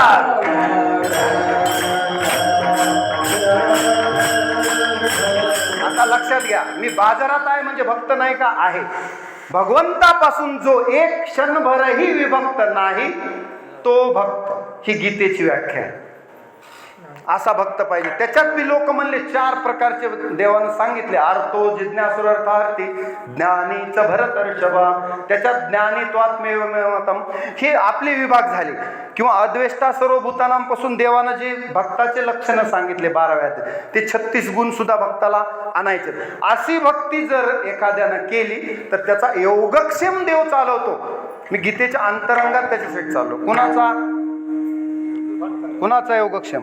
योगक्षेमं वहाम्यहं. पण कुणाचा? वा योगक्षेमं तेषां नित्याभियुक्तानां. जो नित्य अभियुक्त आहे म्हणजे देवाशी जोडलेला आहे, त्याचा योगक्षेम. योगक्षेमं वहाम्यहं. योग म्हणजे अप्राप्त वस्तू आपल्याला प्राप्त करून देणं, आणि क्षेम म्हणजे प्राप्त वस्तूचं रक्षण करणं. हे दोन्ही जबाबदाऱ्या देव स्वतःवर घेतो. पण कधी? अनन्यास चिंतयन्तो माम. भक्ती सांगू भक्त कसा पाहिजे? अनन्य चित्तानं त्याला जोडलेला पाहिजे. अनन्यास चिंतयन्तो माम ए जना परिउपासते तेषां नित्याभियुक्तानां योगक्षेमं वहाम्यहं. मग नाथ महाराज म्हणतात, असा जर कोणी भक्त असेल जो गीता वाचतो, गीतेचं हे तत्वज्ञान समजतो आणि आचरणात आणतो, त्याला पुन्हा पुन्हा जन्माला यायची गरज नाही. गीता गीता गीता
नाथ महाराज अभंगाच्या प्रथम चरणात सांगतात, गीता गीता गीता वाचे जे म्हणते, नाही पुनरावृत्ती तया नरा.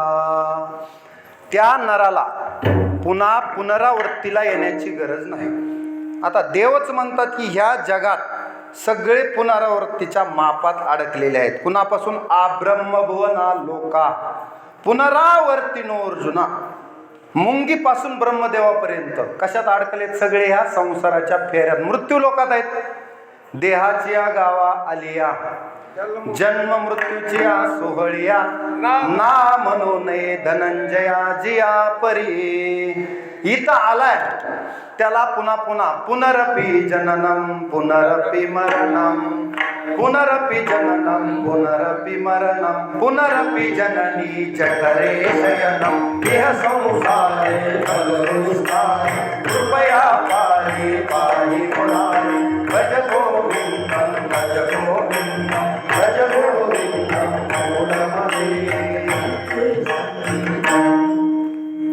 आहे की नाही? कुणाला आहे? आणि इथं देव मग विरोधाभासी कसं सांगतात? नाथ महाराज मग एक तर नाथ महाराजाचं बरोबर, नाही तर देवाचं बरोबर, दोघांचं बरोबर आहे. कुणासाठी आहे? ज्यानं भगवद्गीता वाचली त्याचं जन्म मरण चुकलं, ज्यानं वाचली नाही त्याला पुनरपि जननम आहे. पण जो देवाचा भक्त आहे त्याला गीता गंगोदकम पीत्वा पुनर्जन्म न विद्यते. पुन्हा पुन्हा जन्माला येण्याची गरज नाही. आता जन्माला यायची गरज नाही म्हणजे कोणती अवस्था आहे? मोक्ष. जन्माला यायची गरज नाही म्हणजे मोक्ष आहे. मग मागच्या वर्षी घेतलेलं पहिलं चरण काय होतं? गीता गीता गीता त्रिवार बोलता, पाप जाय तत्वता, पुढे मोक्ष जोडे. पुन्हा पुन्हा जन्माला येण्याची गरज नाही. आणि खटाटोप कशासाठी आहे? आपण म्हणतो ना जन्म मरणाचा फेरा चुकवावा, म्हणतो फक्त, पण त्याच्यासाठी काही करावं लागेल ना. 184ची करा सोडवन, रिगाया शरण पांडुरंगा, हे पुन्हा करायचं. काय सांगितलंय? सोडवण करायचंय, रिगाया शरण, किंवा आपुली आपण करा सोडवन, संसार बंधन तोडावे की. त्याच्यासाठी सर्व धर्मान परित्यज्य, नीट ऐका, मामेकम शरणम व्रज, मग अहम त्वाम सर्व पापेभ्यो मोक्षयिष्यामि मा शुच. विठाला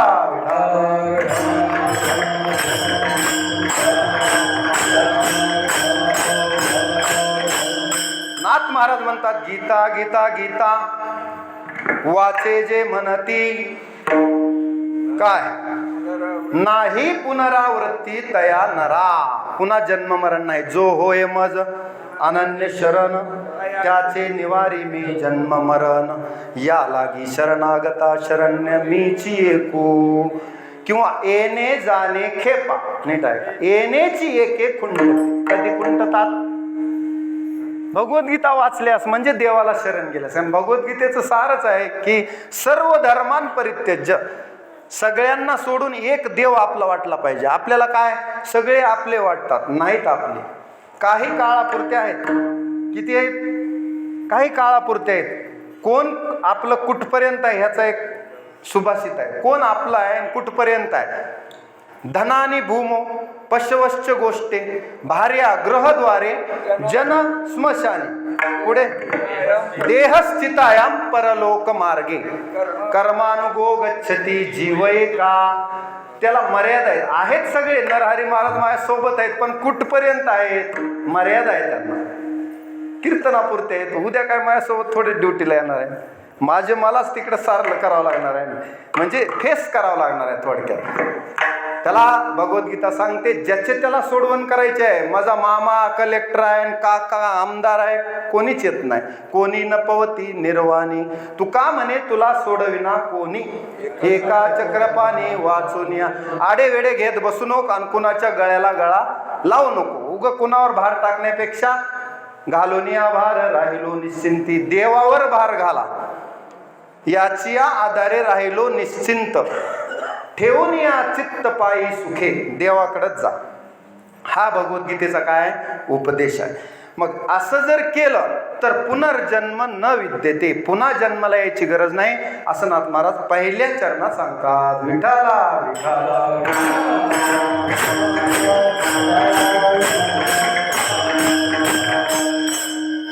पण एक आपला देवा एवढं वाटलं पाहिजे, एवढं त्याचं सार लक्षात घ्या. बाकीचे आपले कामापुरते आहेत. किती आहेत?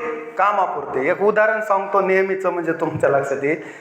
जोपर्यंत माणूस वित्त कमावतो, काय पैसा कमावतो, तोपर्यंत त्याला घरचे सगळे काय करतात? बहीण दादा दादा म्हणते, धंदा चालू लागल्यास वा राईट.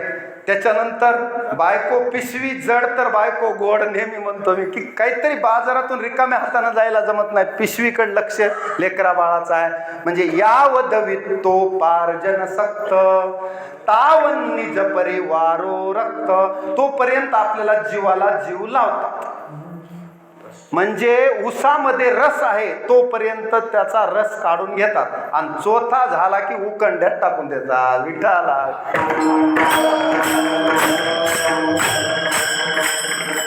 चोथा झाला की म्हाताऱ्याचा मुक्काम गोठ्यामध्ये. कुठं?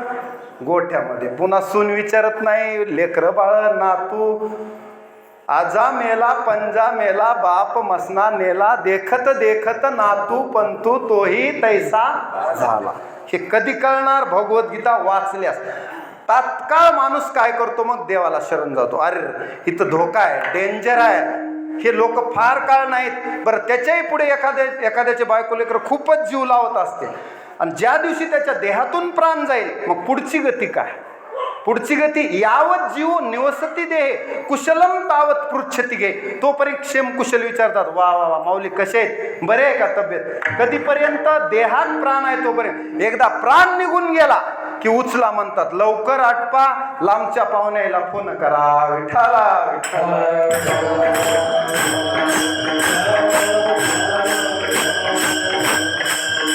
आद्य गुरु शंकराचार्यांनी त्याचं वर्णन बरंच केलंय. खूप गोड वर्णन आहे. नंतर वाचा, मला वेळ नाही आता सांगायला, कारण पुढे आपल्याला आणखी जायचं. आता भगवद्गीता ही श्रीकृष्णाची वाङ्मयीन मूर्ती आहे. लक्षात घ्या, वाङ्मयीन मूर्ती म्हणजे स्वतः श्रीकृष्णच भगवद्गीतेच्या रूपानं आपल्या समोर आजही आहेत. निजधामाला द्वापार युगात गेले म्हणजे कृष्णाचा अवतार संपला असं नाही. भगवद्गीता आपल्यासाठी दिले म्हणजे भगवान आपल्याशी बोलतात. भगवद्गीता जर उघडली तर देव आपल्याशी संवाद साधतात असं वाटते. आणि वाचत वाचत कधी कधी मला असं वाटते खोलीत एखादी उडी मारावी, इतका आनंद होतो. कारण हे रत्न मला मिळालं, कोणत्या तरी जन्माचं पुण्य आहे, मला भगवद्गीता वाचायला मिळाली असं वाटलं पाहिजे माणसाला, की देवा माझ्या हातात भगवद्गीता आली, हे किती जन्म मला पुण्य करावं लागलं असेल, किंवा हे तुझे किती मोठे उपकार आहेत. ह्या जन्मात माझी गीतेची भेटी करून दिलीस तू. आणि ही भेट दुर्लभ आहे, नीट लक्षात घ्या. मी सांगत नाही, ज्ञानोबा आहे सांगतात. ही भेट किती दुर्लभ आहे. जो भक्ता गीतेची भेटी, जो भक्ताची गीतेची भेटी करून देतो तो देहापाठी मजसी एकची होय, तो देवालाच जाऊन मिळतो. किंवा देव स्वतः म्हणतात, य इमम परमम गुह्यम मद्भक्तेष्वभिदास्यति. नीट आहे का? भक्तिमयीम पराम कृत्वा मामे वैशत्य संशय. त्याच्यात संशयच नाही, तो मला येऊन मिळतो. कोण? ये इमम परम गुह्यम. हे जे गुह्य ज्ञान आहे, स्वतः वाचतो. गीता गीता गीता वाचे जे म्हणती, स्वतः म्हणतो, वाचतो, आचरण करतो आणि माझ्या भक्तांना सांगतो. मद भक्तेष्वभिदास्यति. नीट आहे का? मग काय होईल? तो देहापाठी मजशी एकच होय, मलाच येऊन मिळेल यात संशय नाही. विठाला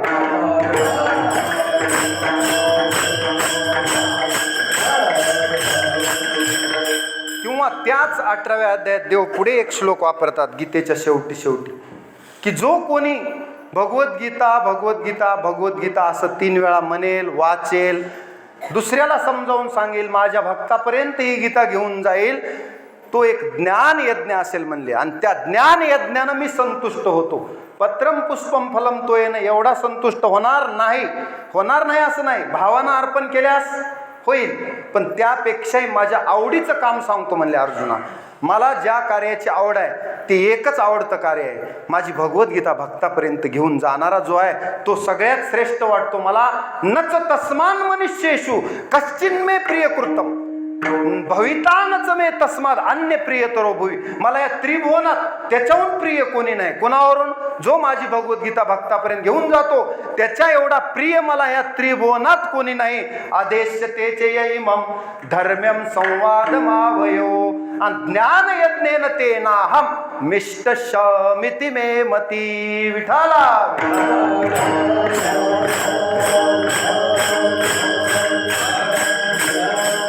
म्हणून आज भगवद्गीतेची आपण थोडक्यात माहिती बघण्याचा प्रयत्न केला. नाथ महाराजाच्या भाषेत जो कोणी भगवद्गीता मुखानं म्हणेल आणि नित्य नियमानं तोंडानं ही अक्षरे घोकील, कोणी माणूस असू द्या,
गोड सांगितले. शांतीब्रह्म एकनाथ महाराज असं म्हणतात, अभंगाच्या ध्रुव चरण, 3च चरणाचा अभंग आहे. अभंगच किती आहे? 3 चरणाचा. आपल्याला वाटते 3 चरणाचा आहे, पण 3 जन्म पुरेल एवढा त्याच्यात सार आहे, एवढं ज्ञान आहे, एवढं सूक्ष्म आहे. जसं कर्माचा विचार करताना देव सुद्धा म्हणतात कर्मना गहनो गती. सूक्ष्म आहे कर्माचा विचार, फार सूक्ष्म आहे. मी तर तुम्हाला फक्त संचित प्रारब्ध हे ते सांगितलं, ते कसं घालवायचं याला पुन्हा एक कीर्तन करावं लागतं. फार सूक्ष्म विचार आहे कर्माचा. कर्म हे कुणाला कसं सुटत नाही, कसं सुटायचं त्याच्यातून, ह्याचा विचार फार सखोल आहे. विचार सागरवरती प्रभाकर वाचल्यास थोडाफार लक्षात येतो. पुढे लक्ष द्या, आपला विषय चालू आहे. नाथ महाराज ध्रुवचरणात म्हणतात की जो कोणी नित्य नेमानं भगवद्गीतेची अक्षरे वाचतो, घोकतो, समजून घेतो, त्याचं फळ काय? भवसिंधू तरे. किती वेळ लागेल त्याला भवसिंधू तरायला? अर्धक्षणी. नित्यनेम वाचे वदता अक्षरे भवसिंधू तरे अर्धक्षणी. परत ऐका, नित्यनेम वाचे वदता अक्षरे भवसिंधू तरे अर्धक्षणी. अर्धक्षण जरी घडे संतांची संगती, असे प्रमाण आहे की नाही? पुढे काय होईल? तेने होय शांती महत पापा. तसं अर्ध्या क्षणात म्हणजे त्वरित, ताबडतोब, नाही काळ वेळ तया लागी. वेळच नाही त्याला कुणाला पण. जो भगवद्गीता वाचतो त्याचा भवसागर. कोणता सागर? ही गोदावरी नदी नाही, समुद्र नाही, भवसागर. भवसागर म्हणजे काय? संसार रूपी सागर. भव म्हणजे होणे, भव म्हणजे होणे. मग हा भवसागर तरुण जायचे प्रत्येकाला, पण हा भवसागर साधारण नाही, तरुण जायला फार कठीण आहे, खूप अवघड आहे. पण समजून त्याचं वर्म जर घेतलं तर सोपं आहे. गीता जेने उपदेशिली ते हे विटेवरी माऊली. कशासाठी सांगा मी? हुकी आली म्हणून नाही, त्या माऊलीकडे जावं लागतं. कुणाकडं? पंढरपूरला. मग पंढरपूरला गेल्यावर काय? भवसागर तरण्यासाठी कुठं जायचंय? गीता जेने उपदेशिली ते हे विटेवरी माऊली. तिथं गेल्यास देव असा खुणावतो, म्हणतो प्रमाणम भवाब्धेरिदम्मा मकाना नितंब कराभ्यान धृतो येन तस्मात् विधातुर्वसत्ते धृतो नाभिकोश परब्रह्मलिंगम भजे पांडुरंगम. घाबरू नका भवसागराला. कमरे इतकं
देव स्वतः सांगतात की भवसागराला भिहायचं कारण नाही.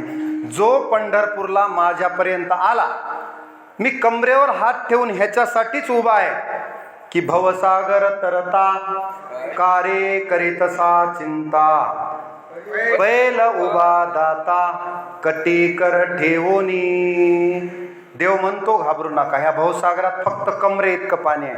महाराजांनी तुम्हाला जास्तच भीती घातली आहे. तेवढी भीती म्हणजे कोरोनाची भीतीच जास्त झाली लोकांना. अर्धे भीतीनच गेले की नाही? अर्धे ते बिनकामे कोणतं तरी एक इंजेक्शन काहीतरी घ्यायचं म्हणले, ब्लॅकनं घेऊ लोक गेले बरं, बरेच गेले, भीतीनंच. होतं थोडं पण झालं जास्त. नाही असं नाही, तो व्हायरस आहे. जगालाही कळालं की न दिसणारा व्हायरस सुद्धा जगाला बेजार करू शकते की नाही. भगवंतावरलं प्रेम थोडं कोरोनामुळं वाढलं. विठाला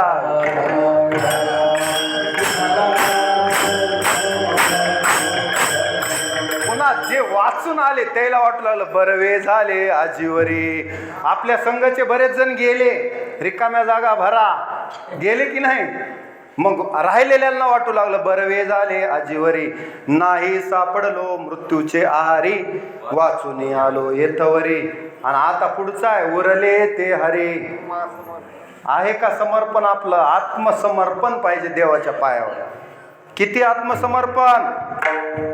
भक्त प्रल्हादानं असा विचार केला गर्भामध्ये की बाहेर आल्यानंतर पुन्हा न जाणो काय सांगाव, कशाची बाधा होऊ शकते.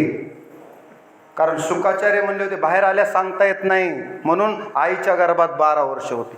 मग प्रल्हादानं अगोदरच सावध झाला गर्भातच. जेने मज गर्भीच घातली मिठी, तो भक्त जगजेटी प्रल्हादू. कुण ऐकोनी नारदाची गोठी. जेने मज गर्भीच घातली मिठी, इतक्या तातडीनं पुन्हा नको म्हणले, न जाणो पुढे काही बाधा येऊ शकते, तो या फाटा बाधिकेचा, बाधाच नको म्हणून इतक्या तातडीनं सत्वर उच्चार त्याला म्हणायचं. भवसिंधू तरी अर्धक्षणी इतक्या ताबडतोब देवाला जवळ केलं त्यानं. आपण उग म्हातारपणापर्यंत निदान कोरोनातून वाचून आल्यावर तरी उरले ते हरी, आता तरी देवाला मिठी घाला. म्हणून ते म्हणले ना, कोणतं त्याचं ध्रुवचरण काय म्हणले, पहिलं बघा, त्याचे पायी घाला मिठी विठ्ठला.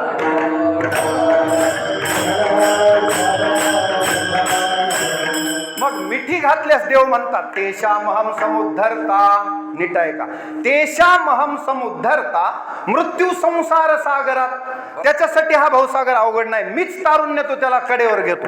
काय नाही, या जर लहान मुलगा असला तर आपण पुराच्या पाण्यातून त्याला खांद्यावर घेतो, बाप पुराचा सामना करतो. तसं माझ्यापर्यंत फक्त पोहोचा, माझ्यापर्यंत आल्यावर मग त्या बालकाला मी कडेवर घेतो. आणि तेषामहम समुद्धरता मृत्यू संसार सागरात, भवामी न चिरात पार्थ मैया वेशीत चेतसा.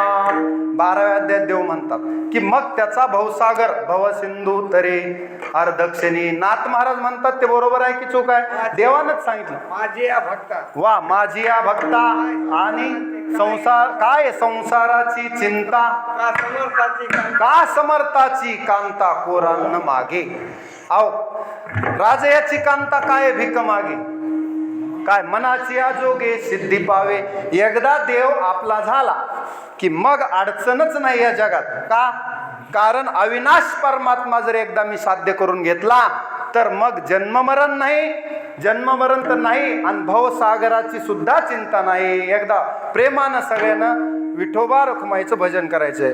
विठोबा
आता उग मुरडन 8 तास फिरवायचे राहिले विठाला.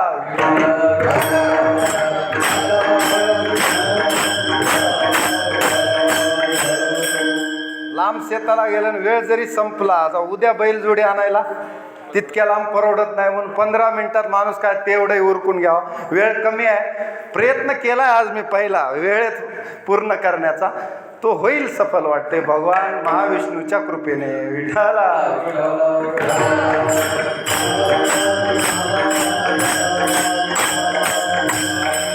नित्यनेम वाचे वदता अक्षरे भव सिंधू तरे अर्धक्षणी. काय सांगितलं नाथ महाराजांनी ध्रुवचरणात?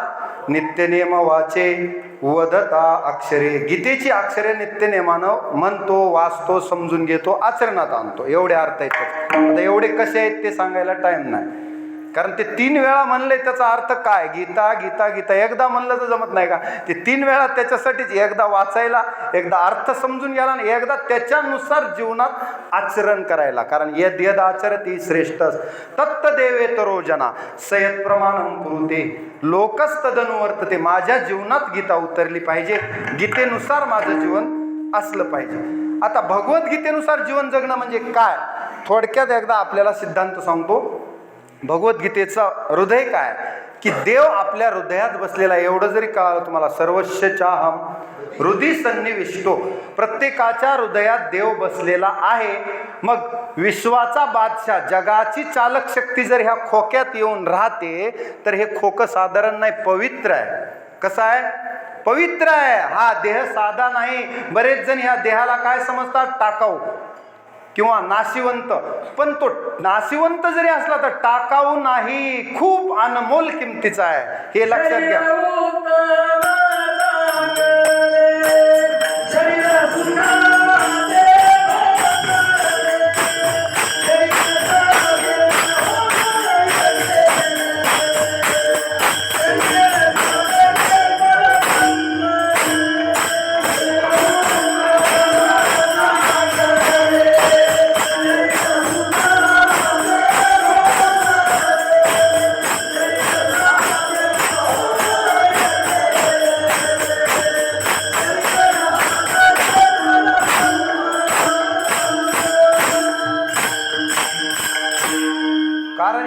शरीरानं परमात्मा साध्य करायचा आहे. काय साध्य करायचं आहे? परमात्मा साध्य होतो, म्हणून हे शरीर पवित्र आहे, अपवित्र नाही. जोपर्यंत त्याच्यात राम आहे तोपर्यंत पवित्र. राम निघून गेला मग मात्र अपवित्र, आल्यास आंघोळ करावी लागते, सुतक पडते.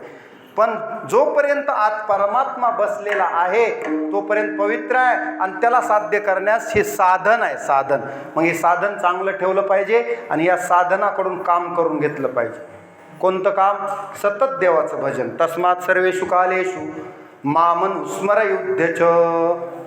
सर्व काळ देवाचं स्मरण केलं पाहिजे, सर्व काळ. तस्मात सर्वेषु कालेषु. कोणी म्हणेल मी शेताला गेलो, मी इकडं गेलो, तोंड धुऊ लागलो, आंघोळ करू लागलो, तोंडाला काही अडचण आहे का? काहीच मुखाला अडचण नाही. मुखानं नाम चिंतन करा. तुमचं कोणते, बाजारात बसा, भाजी विका, डॉक्टर असेल तर दवाखान्यात जा, शिक्षक असेल, अडचण नाही, कुठेही जा, कुठेही फिरा, चिंतन करत राहा. तस्मात सर्वेषु कालेषु हा सिद्धांत लक्षात ठेवा. मग ज्यानं कुणाला देवाला कधीच विसरला नाही, जो भक्त देवाला विसरत नाही त्याला देव कसा विसरेल? तया पुरुषोत्तम न विसंबे. आता हे चरण गाऊ नका, वेळ कमी आहे. एका जनार्दनी जयाचा हा नेम. नीट आहे का? आता शेवटचं तरी चरण. एका जनार्दनी जयाचा हा नेम, त्याचा फायदा तया पुरुषोत्तम न विसंबे. न विसंबे म्हणजे विसरत नाही. आपल्याला देवाचा विसर पडतो का? देवाला आपला, आपल्यालाच देवाचा विसर. दीपक भाऊन सांगितलं, आपल्यालाच देवाचा विसर पडतो. देवाला आपला पडला जर असता तर मी इथं उभा राहिलो नसतो. चाले हे शरीर, त्याला आपला आणखी विसर पडला नाही. कृपा आहे, तो दयाळू आहे, म्हणून आपलं हृदय चालवतो, बीपी बरोबर ठेवतो, शुगर लेवल बरोबर ठेवतो, काही होऊ देत नाही. न पडे गुंता कोटे काय, किंवा काहीच साकडे पडो नेती, म्हणून आपण इथं उभा आहे. त्यानं जरा जी सेटिंग इकडं तिकडं जर केली तर आमचा घसा जातो. तसं त्याच्या हातात आहे. तुम्हाला माहित आहे का, बीपी 80 ने 120च का पाहिजे? कुणं पॉईंट फिक्स केला? पाहिजे बाबा, पण तेवढाच का पाहिजे? पृथ्वी एवढ्याच अंशात कललेली आहे, जराही जास्त कमी जमत नाही, बाह्य व्यवस्था सगळी कोलबडून जाते. तशी आंतरिक एक व्यवस्था आहे. डॉक्टर ती आतली पोती वाचतात, ती देवाची पोती आहे मधली, ते ज्याला वाचता आली तोच खरा डॉक्टर म्हणायचं. म्हणून आतमध्ये एक पोती आहे, देव बसलेला आहे, श्वासोश्वास चालतो. लक्ष द्या, तया पुरुषोत्तम न विसंबेचं चिंतन चालू आहे. आपण जर देवाला विसरलो नाही तर देवाची कृपा सतत आपल्यावर आहे.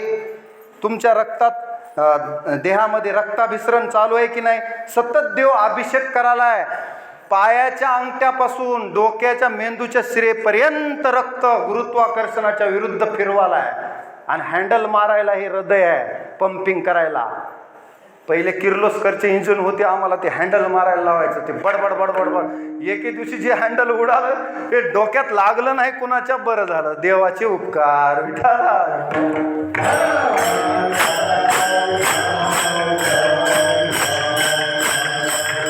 गोड चिंतन आहे, तया पुरुषोत्तम न विसंबे. मग आपण कसं विसरलो? खरं तर कोण विसरले? मी तव अनाथ अपराधी. कोण? कर्महीन मती मंद बुद्धी, तुझ म्या आठविले नाही कधी, वाचे कृपानिधी माय बापा. तू जन्म दिलास देवा, तू शरीर चालवतोस, तू सृष्टी चालवतोस, पण मीच तुला विसरलो.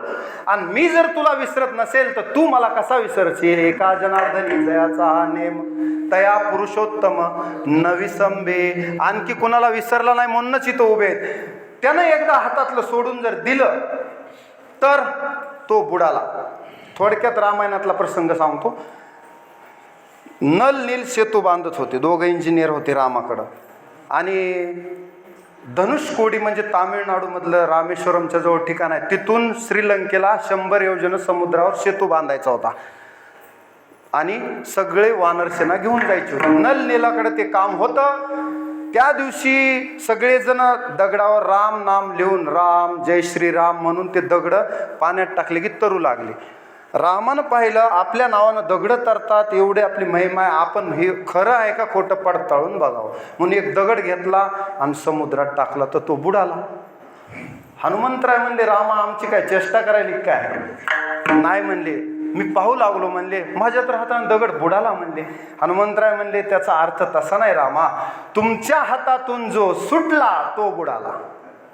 जोपर्यंत तुम्ही तया पुरुषोत्तम न विसंबे, ह्या देहात जोपर्यंत तुम्ही मला असं आदर झेलून धरलेलं आहे, अलगद कडेवर घेतलेलं आहे, माझं शरीर चालवतात, रक्त खाल्लेलं अन्न पचवतात, तोपर्यंत ह्या बालकाचं काहीतरी खरं आहे. तोपर्यंत ह्याची मिजास आहे, मिजास 100 पायऱ्या चढून जातो. आणि ज्या दिवशी तुम्ही सोडून दिलं की तो बुडाला, 100 पायऱ्या खाली यायला 4 जण लागतात.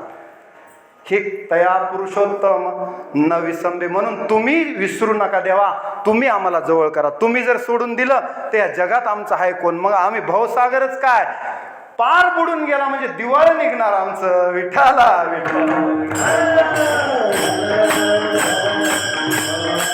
म्हणून फार अहंकार, फार मिजाज करू नका. रावणाचा अहंकार पूर्णत्वास गेला नाही. आपला जाईल का?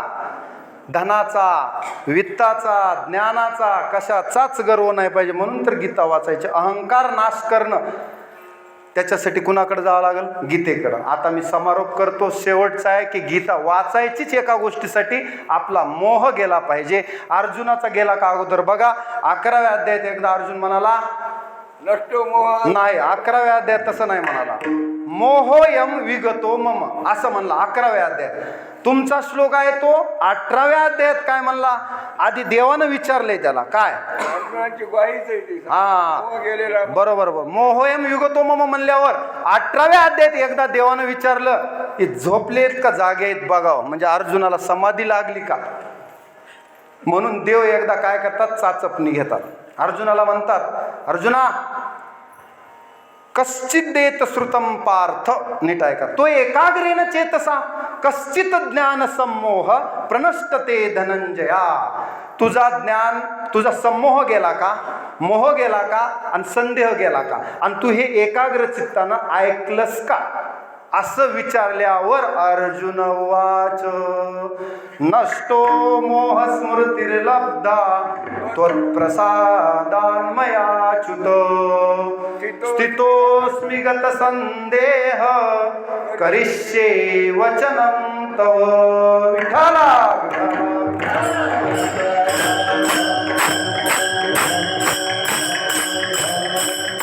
घड्याळ बंद पडले काय पावणे 11च्या पुढे जायना झाले माझं पळालंय ते पळणं झाले हा सेल संपला वाटायला त्याचं हा झालं त्याला देवानं सोडून दिलं नाही त्याला सोडून दिलं मलाही वाटायला पुढे कसं जाईना आणि माझा तर काटा पळाला हा बरोबर चला चला चला जागे तरी झाली विठ्ठला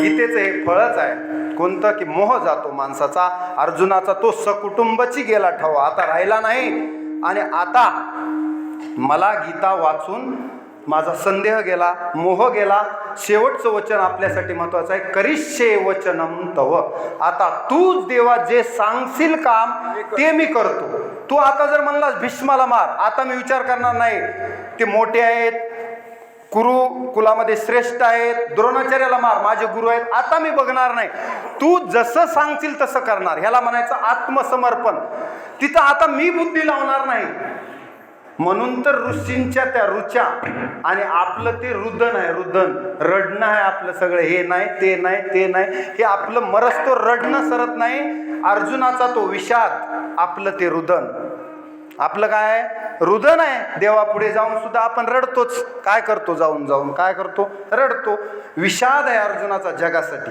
म्हणून अर्जुन साधारण नाही आणि देव सुद्धा त्याची इच्छा पुरवतात पुरवी धरावी ते इच्छा विश्वरूप दर्शन बघायचे बघून घे अरे किती योगियाच्या ध्याना ध्याताना तुळशी तू आम्हाशी मागे ऋषीमुनी थक्क झाले अरे आमचे जन्म गेले 10 जन्म तरी सुद्धा आम्हाला कधी देवाचं दर्शन स्वप्नात झालं नाही अर्जुनाला विश्वरूप दर्शन बघायला मिळालं एवढं अर्जुनावर प्रेम आहे देवाचं प्रेम ह्याला म्हणायचं खरा सखा आणि खरा भक्त विठाला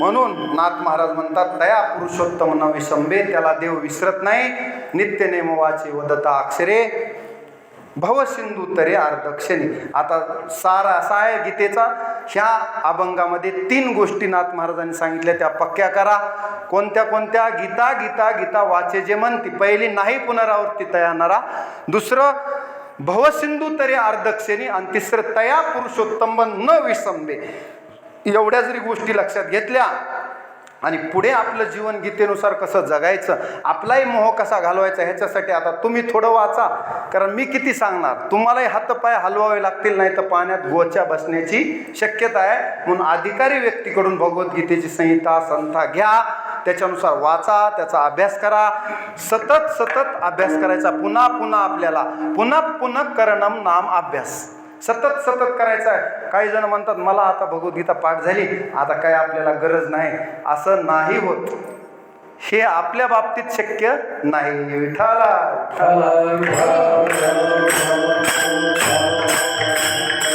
आता भगवद्गीता जयंतीला मी ऐकलं म्हणजे आता माझ्यात फार फरक झाला नाही स्मशानातून आल्यास माणसं थोडा वेळ हाय हाय हाय हाय म्हणतात लगेच बायकोला म्हणतात आता ठेव चहा गेले विसरून त्याला स्मशान वैराग्य म्हणायचं महाराजांना सांगितलं तितकं हो खूप चांगलं महाराज तुम्ही खूप छान सांगितलं आता मला पटलं पण ते टिकतंय किती काळ ह्याला महत्व आहे विठाला त्या बिरबलाच्या मांजरीसारखं होऊ नये उंदीर बघितलं म्हणजे विषय आले की इंद्रियाची वृत्तीच आहे बाह्य अंगानं धावतात तसं होऊ नये त्यासाठी प्रयत्न करावे लागतात हे मन चंचल आहे चंचलम ही मन कृष्ण प्रमाती बलवत दृढम तुम्हाला पत्ताही लागू देत नाही घरी जाऊन जाता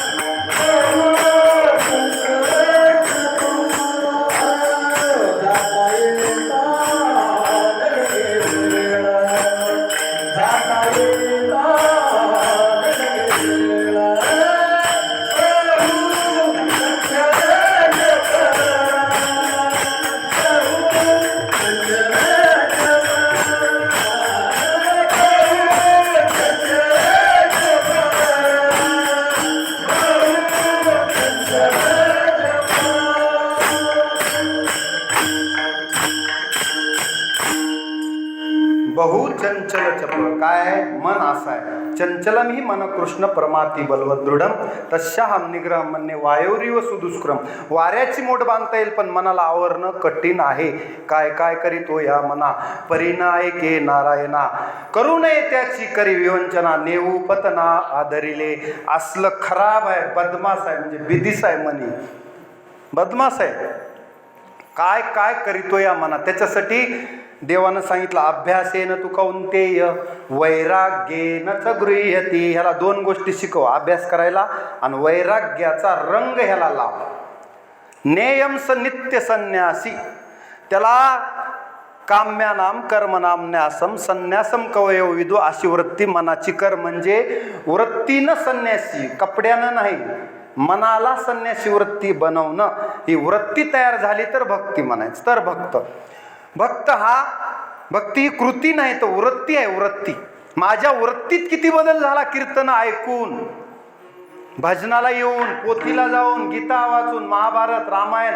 माझ्या वृत्तीत जर बदल होत असेल तर मी वर वर वर वर जात आहे, ऊर्ध्वगतीला. आणि काहीच बदल होत नसेल तर अधोगतीला जात आहे.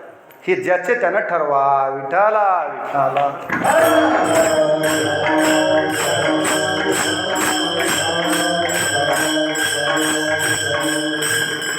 चला, भगवंताचा ह्याच्यासाठी अवतार झालेला आहे. तो आपल्यासाठी भगवान श्रीकृष्णाचा अवतार होता आणि अवतारातलं महत्त्वाचं कार्य म्हणजे भगवद्गीता. त्याचा आपण अभ्यास करण्याचा थोडक्यात आज प्रयत्न केला. आता मला 18 अध्यायातले विषय बरेच देवाचे आहेत, ते नंतर कधी बघू. प्रत्येक अध्यायात देवाला काय सांगायचं आहे याचा धावता तरी आढावा तुम्हाला. स्थितप्रज्ञाचे लक्षणं कोणते, कर्म कसं करायचं, त्याच्यानंतर अवतारवाद काय आहे, देव कधी अवताराला येतो, इथं आल्यावर देव कोणते कामं करतो, परित्राणाय साधूनाम, आत्मसंयम योग काय आहे, ज्ञान विज्ञान योग काय आहे, अक्षर ब्रह्म काय, अर्जुनाचे प्रश्न काय, त्याच्यानंतर राजविद्या राजगुह्य योग, हे गुह्य ज्ञान देवानं सांगितलं. आवाज थोडा द्या. त्याच्यामध्ये काही आश्वासनं दिले भक्ताला. ते आश्वासनं आपल्यासाठी आश्वासक आहेत. नीट लक्षात घ्या. न मे भक्त प्रणश्यती. माझा भक्त नाश पावत नाही. नाही कल्याणकृत कश्चित दुर्गतीम तात गच्छती. कल्याणकारक कार्य करणारा, आता बरोबर, नाम घेणारा, नामधारक कधीच वाया जाणार नाही. हे माझ्याकडून माझं वचन आहे. योगक्षेमम वहाम्यहम्. हे देवाचं काय आहेत? आश्वास नाही. हे कोणत्या नेत्यानं दिलेले आश्वासनं नाहीत. निवडून येईपर्यंत द्यायचे पुन्हा पूर्ण करायचे नाहीत असं नाही. मरेपर्यंत आपल्या देहात जोपर्यंत प्राण आहे तोपर्यंत देव ती वचनं पूर्ण करण्याचा प्रयत्न करतो. पण आपण त्याच्याशी जोडले गेलो असेल तर, आपला त्याचा आवाज ओळखीचा असेल तर. उदाहरण सांगतो, आप्पाला मी 10 वेळा हाका मारला, ओ आप्पा, ओ आप्पा. आप्पा जर माझा आवाज आप्पाला ओळखीचा असेल तर आप्पा घरातून लगबगीनं बाहेर येतात. गुरुजीचा आवाज आहे, जावं लागतं. आणि दुसरा एखादा अनोळखी माणूस जर आप्पाला हाका मारित असेल, आप्पा म्हणतात माझ्या ओळखीचा नाही, शेजारी एक आप्पा राहतात त्यांना हाका मारित असेल, आप्पा बाहेर येत नाहीत. तसं भगवंत माझ्याकडे धावून येत नाही, माझा त्याचा आवाज ओळखीचा नाही. म्हणून सतत जर नामचिंतन केलं तर माझा त्याचा वायफाय काय होते? कनेक्ट होतं. विठाला विठाला. नाहीतर काय पासवर्ड मिसमॅच होते वाटतं है ना अमोल सर? पासवर्ड काय होते? मिसमॅच. वायफाय अटॅच होत नाही, देव धावून येत नाही. मग आपण किती जरी ओरडलो तरी देव धावून येत नाही. त्याचं कारण आवाज ओळखीचा करण्यासाठी प्रयत्न करावा लागतात. म्हणजे भक्ती हे सुद्धा देवानं सांगितलं 9व्या अध्यायात. 10व्या अध्यायात काही विभूती सांगितल्या की प्रकर्षानं मी कुठं कुठं आहे. आणि शेवटी सांगितलं यदेद विभूतिमत्सत्वम श्रीमधुर्जितमेव वा तत्त देवावगच्छत्वम मम तेजोंश संभवम. जिथं जिथं काही ज्ञान वैराग्य ऐश्वर्य दिसेल ती माझीच विभूती समज. ज्याला कुणा ह्या जन्मात प्रयत्न केले परंतु परमात्मा साध्य झाला नाही, तत्र तम बुद्धी संयोगम लभते पौरोदेहिकम. त्याला किंवा ददामी तम बुद्धियोगम, मी त्याला पुढे बुद्धियोग देतो. किंवा सुचिनाम श्रीमताम गेहे योग भ्रष्टो बिजायते, योगी कुळात जन्माला घालतो. अथवा कुलेना अथवा योगिना हा कुले भवती धीमताम राईट अथवा योगिनामेव कुले भवती धीमताम. मी त्याला त्या योगी कुळात जन्माला घालतो किंवा पण त्याचा नाश होऊ देत नाही. माझा भक्त आहे आणि तो अधोगतीला गेला असं कधीच होणार नाही. तो परमगतीला माझ्या धामाला येऊन मिळतो. तद्धाम परमम धाम. माझं जे धाम आहे ते कुठं आहे? न तद्भासे ते सूर्यो न शशांको न पावक यद गत्वान निवर्तनते तद्धाम परमम मम. त्या माझ्या धामाला मी त्याला घेऊन जातो. त्या भक्ताचा मी नाश होऊ देत नाहीत. हे देवाचे आश्वास नाहीत. 12व्या अध्यायात मग 11व्या अध्यायात विश्वरूप दर्शन, 12व्यात भक्तियोग सांगितला, भक्ताचे लक्षणं सांगितले, सगुण भक्ती निर्गुण भक्तीमधले दोन्हीतला अवघड वाटा सोप्या वाटा सांगितल्या. मन एकाग्र कसं करायचं, मै एव मना दत्सो मै बुद्धीम निवेश. मन बुद्धी देवाला कशी अर्पण करायची ते सुद्धा देवानं सांगितलं. त्याचबरोबर 13व्या अध्याय क्षेत्रज्ञ विभाग आहे. हे क्षेत्र म्हणजे शरीर. क्षेत्रज्ञम चापी माम विद्ये. ह्याचा क्षेत्रज्ञ म्हणजे परमात्मा. ह्याच्यात काय पेरायचं? अमानित्वम अदंभित्वम अहिंसाम शांतिरार्जुवम. हे पेरायचे त्याच्यात गुण ह्या क्षेत्रामध्ये म्हणजे शेतामध्ये. ह्या शेतात 14व्या अध्यायात गुणत्रय विभाग सांगितले. प्रकाराचे 3 तुका म्हणे केले जन. कोणते कोणते? सत्व रजतम. 15वा अध्याय हा पुरुषोत्तम योग आहे. पुरुषोत्तम नीट आहे का? तया पुरुषोत्तम न विसंबे. पुरुषोत्तम कुणाला म्हणायचं? 2 पुरुष आहेत. द्वाविमो पुरुषो लोके शरश्चाक्षर एवच. त्याच्यात एक तिसरा पुरुष तो म्हणजे उत्तम पुरुष परमात्मा आहे. उत्तम पुरुषस्त्वन्य परमात्मे उत्युदारुत यव लोकत्रयमा विश्व बिभर्तिवे ईश्वर. हा ह्या ईश्वराला शरण जायचं. 16व्या अध्यायात दैवी लोक कोणते, त्यांचे गुण कोणते? अभयम सत्व संशुद्धी ज्ञान योग व्यवस्थिती दानम दमश्च यज्ञश्च स्वाध्यायस्त पार्जोम. असे गुण दैवी. आता आसुरी लोक बी काही आहेत तिथं, आहेत की नाही? आपल्या गावात असतात आसुरी लोक. दंभोदर्पोभिमानश्च क्रोध पारुष्यमेवच अज्ञानम च अभिजातश्च पार्थ संपदम आसुरीम. ही संपत्ती सांगितली. श्रद्धात्रय विभाग 17व्या अध्यायात सांगितला. 18वा मोक्ष संन्यास योग कलश अध्याय.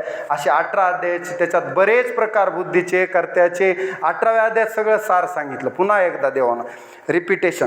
आणि सगळ्यात महत्त्वाचं, काही लोक गीतेवर एक आक्षेप घेतात. तो महत्त्वाचा आक्षेप आहे. चातुर्वर्ण्य व्यवस्था गीता मान्य करते.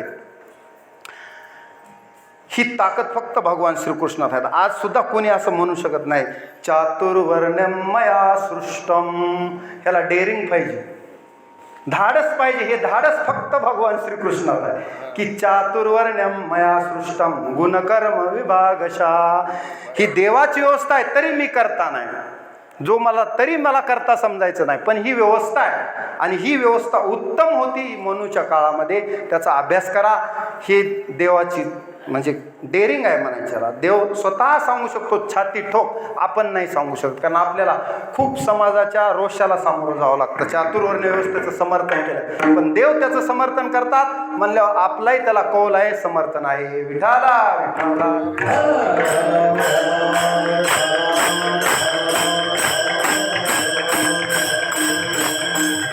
अशी गीता ऐकल्यावर संजय सुद्धा खुश झाला.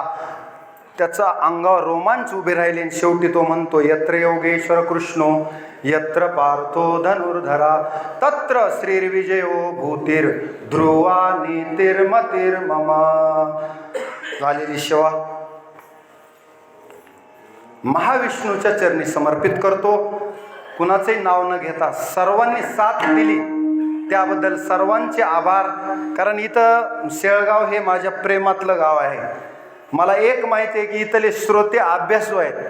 भगवद्गीता आज पारायण केलेलं किती होते पारायणाला? आज अमोल महाराजांनी पारायण केलं. आमचे यमगर नाना माझ्यासोबत आले, त्यांनी मला वाटते सोमेश्वर मंदिरात पारायण केलं.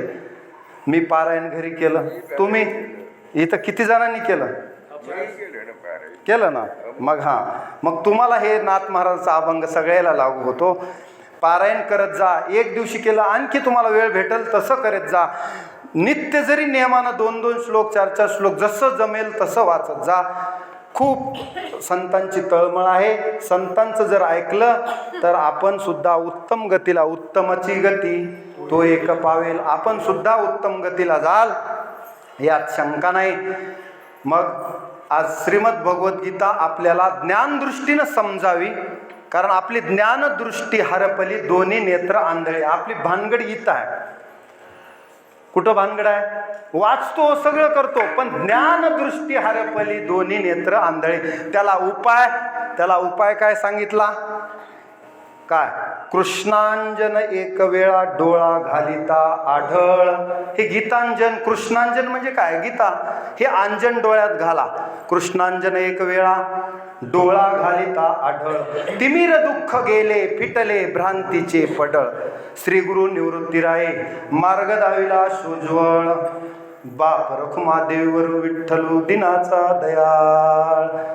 झालेली सेवा महाविष्णूच्या चरणी समर्पित करतो. वाणीला पूर्णविराम. ज्ञानेश्वर